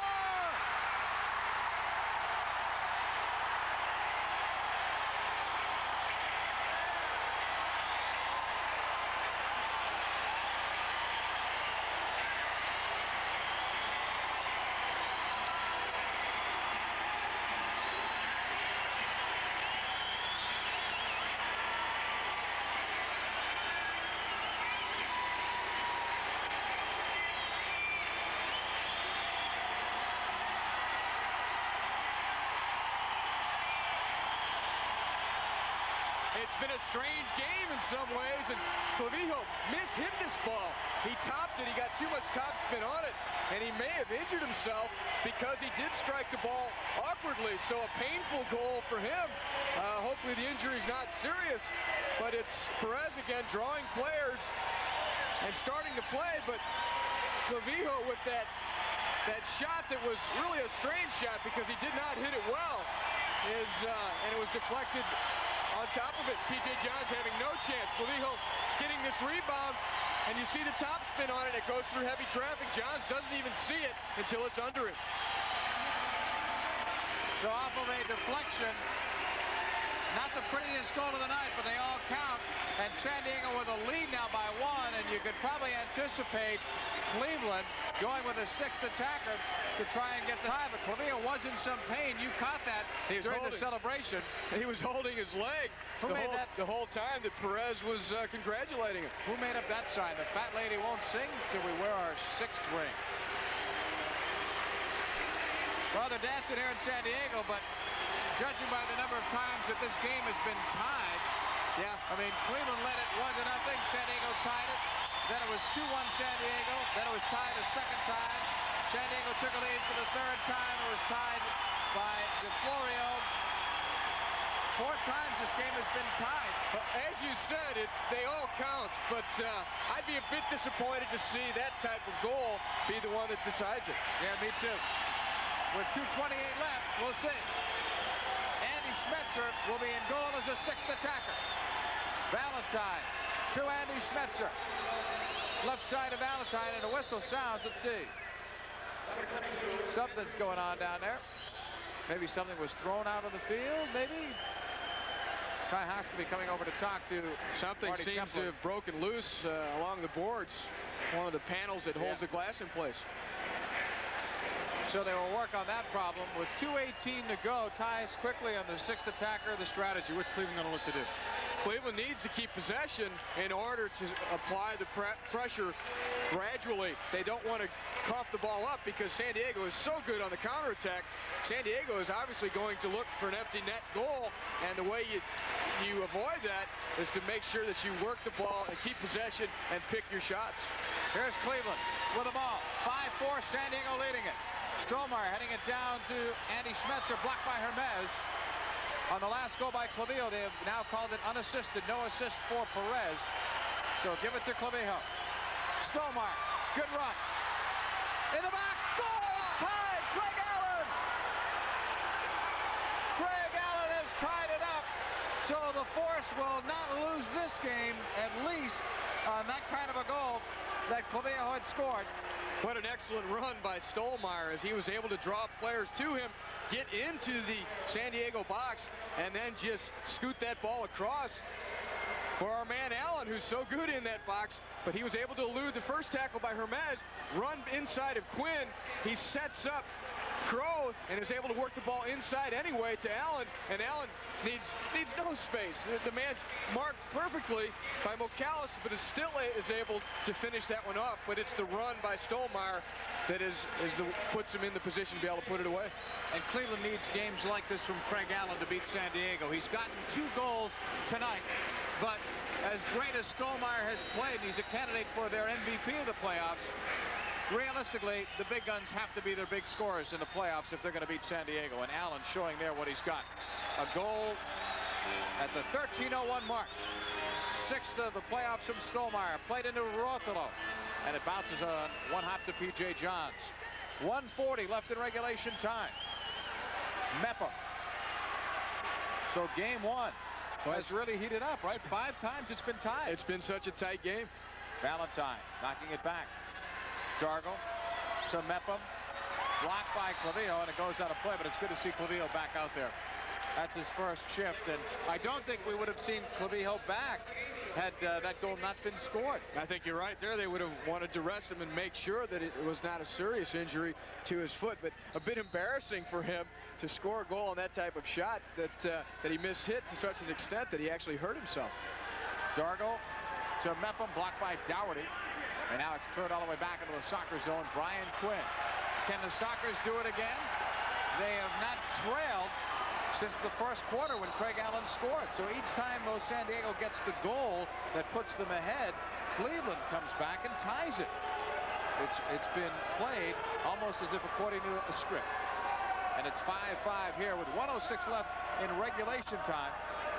One of the big things about beating San Diego, Timo Liakowski says, is the aura of the team, the mystique. They've won it so many times, you almost expect to lose. And Cleveland trying to put an end to part of that here. Meppa for Valentine. Brian Quinn right back to Gorsuch. He bobbled it, but that's because Allen was there, and Allen said Gorsuch's hands were out of the box.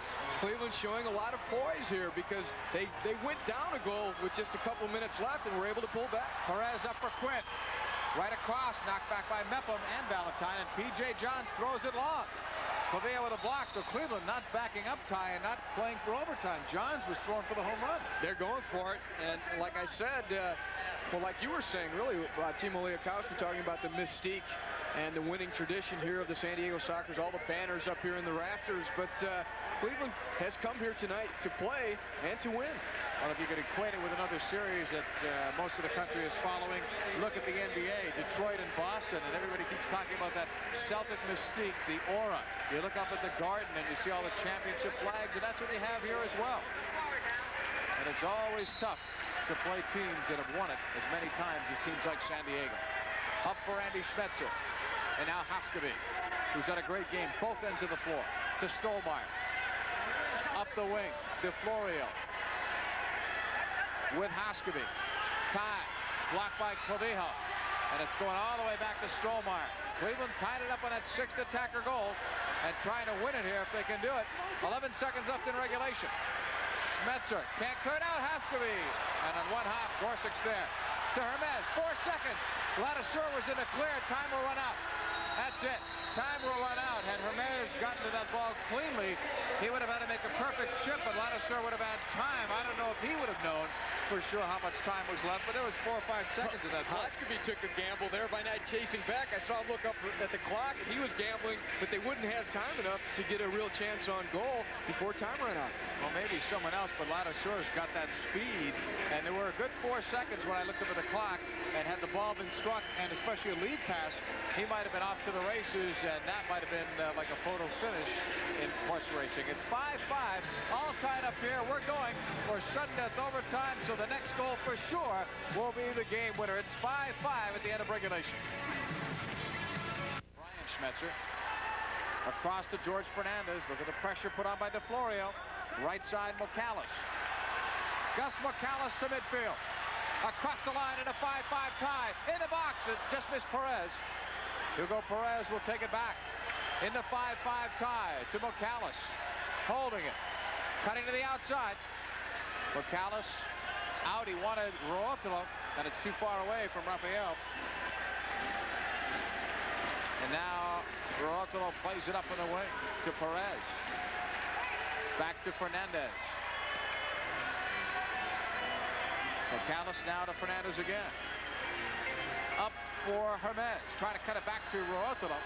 And now it's played back to P.J. Johns. Rolled to the left side to Stolmeyer. Well, the Force haven't played in 16 days, and now they've got to go overtime, try and get a win.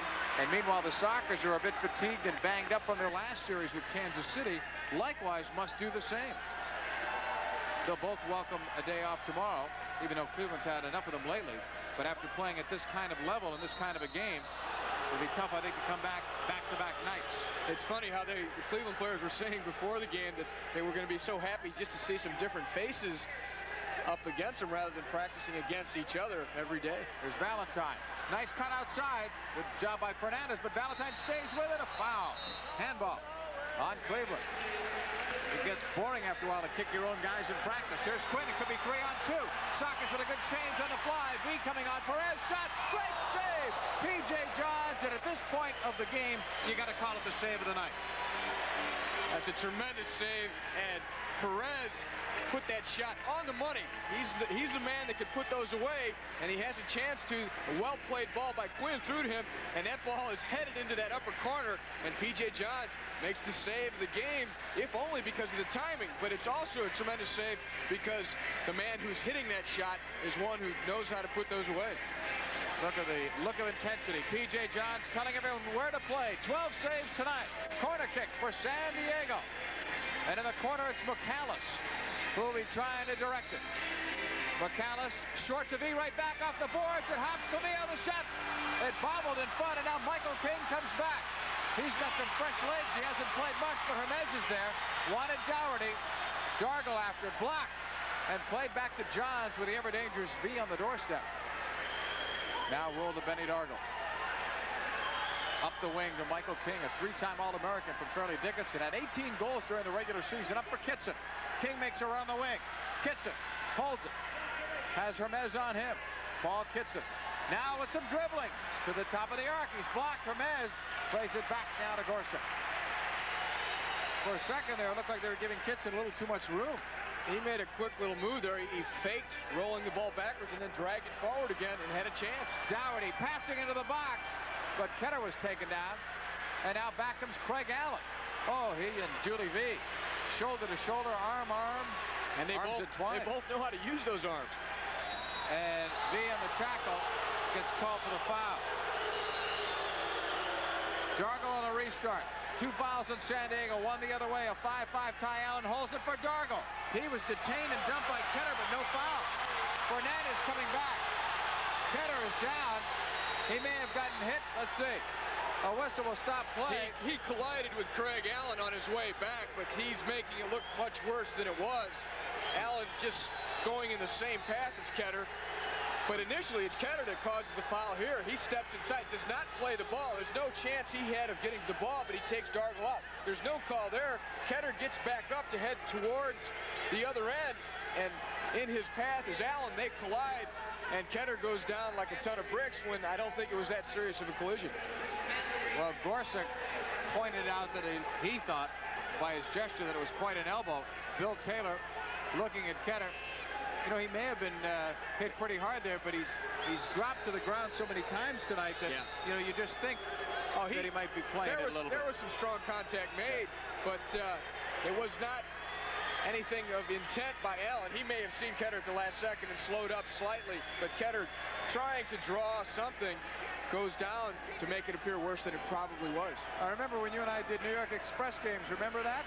Last year, Ketter had a good season in terms of playing only 11 games. He scored 2 goals, 4 assists, but you could see the talent that he had. This year, he had 28 goals, and I think the best is yet to come for Ketter, although we're not seeing the Ketter that we saw during the regular season. That injury may have tied him up a bit in terms of his conditioning. And he's still a young player, and he's learning the indoor game.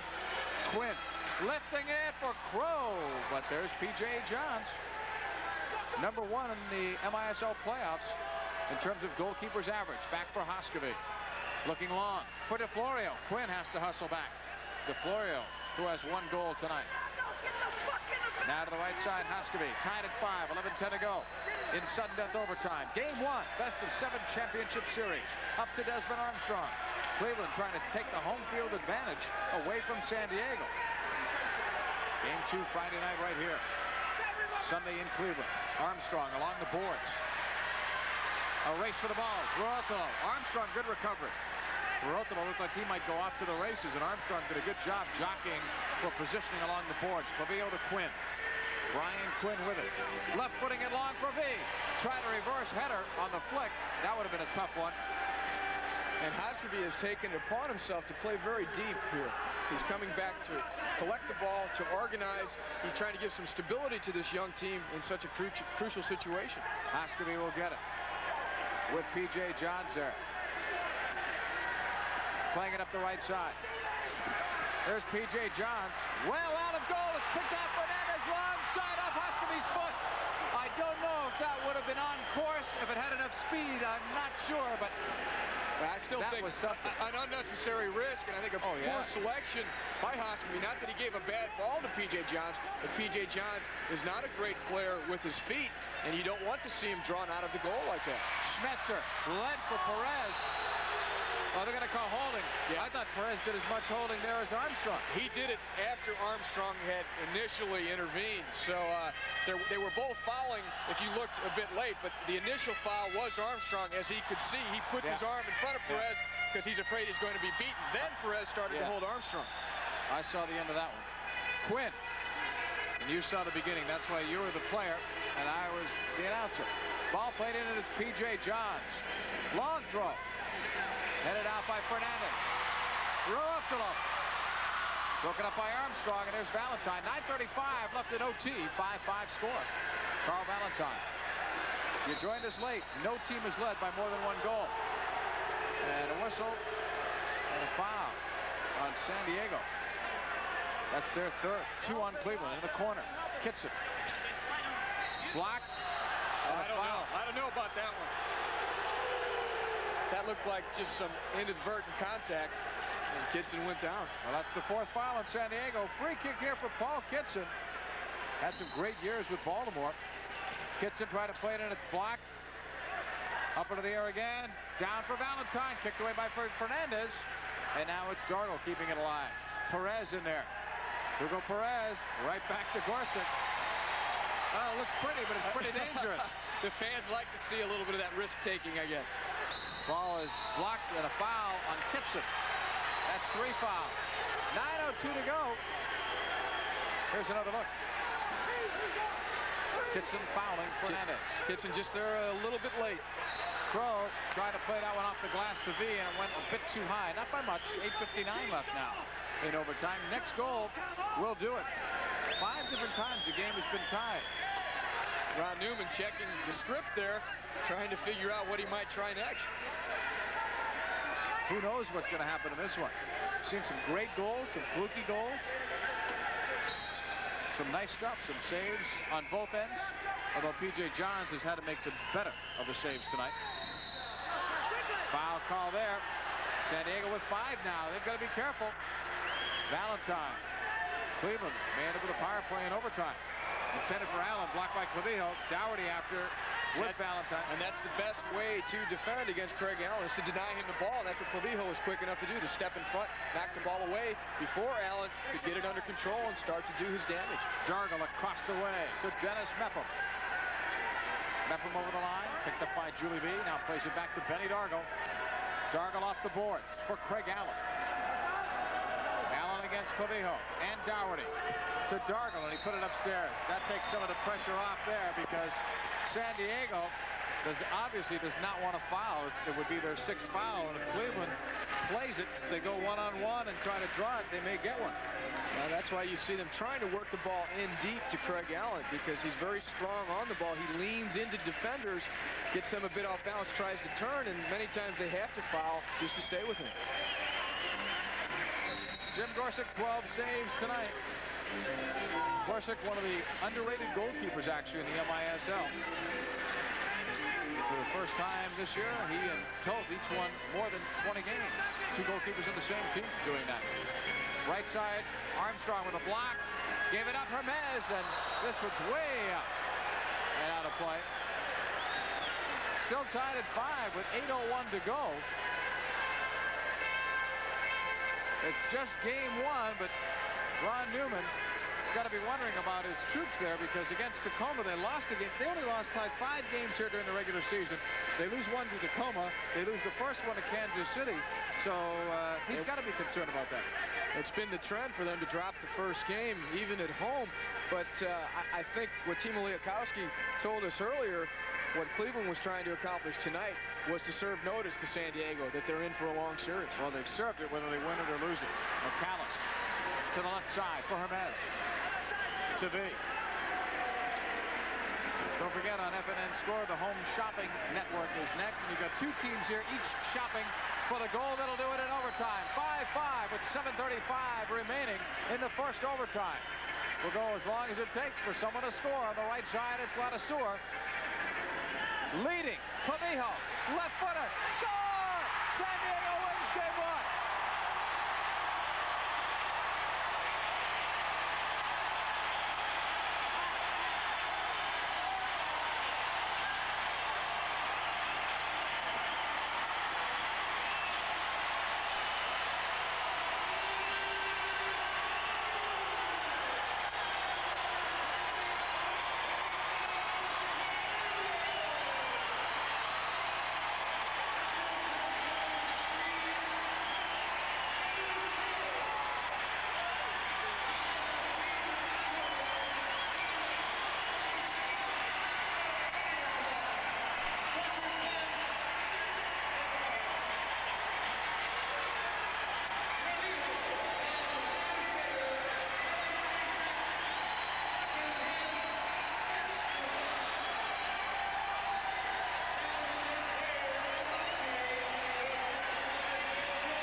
Sockers win game 1, and Ty Clavillo did not miskick that one.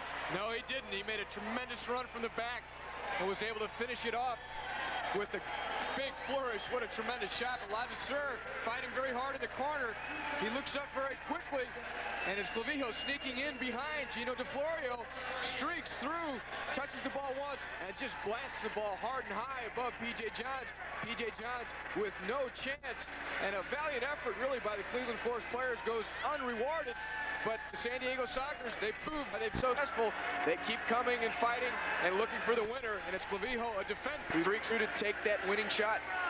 And Clavillo got the last 2 goals of the game for the San Diego Sockers. Fernando Clavillo, who gets his 4th goal of the playoffs, and he's got to be our MetLife player of the game for the 2 important goals that he scored. Perez was a consideration. On the opposite side, I thought Haskeby and Allen had the big games, but I think Kai wanted Ty because of what he did on both ends of the floor. I think the leadership, the fact that he was able to dictate the pace of large parts of the game, and the fact that his team kept coming back into it, fighting back from being down by 1 goal and tying it time after time. 6-5, the Sockers win game.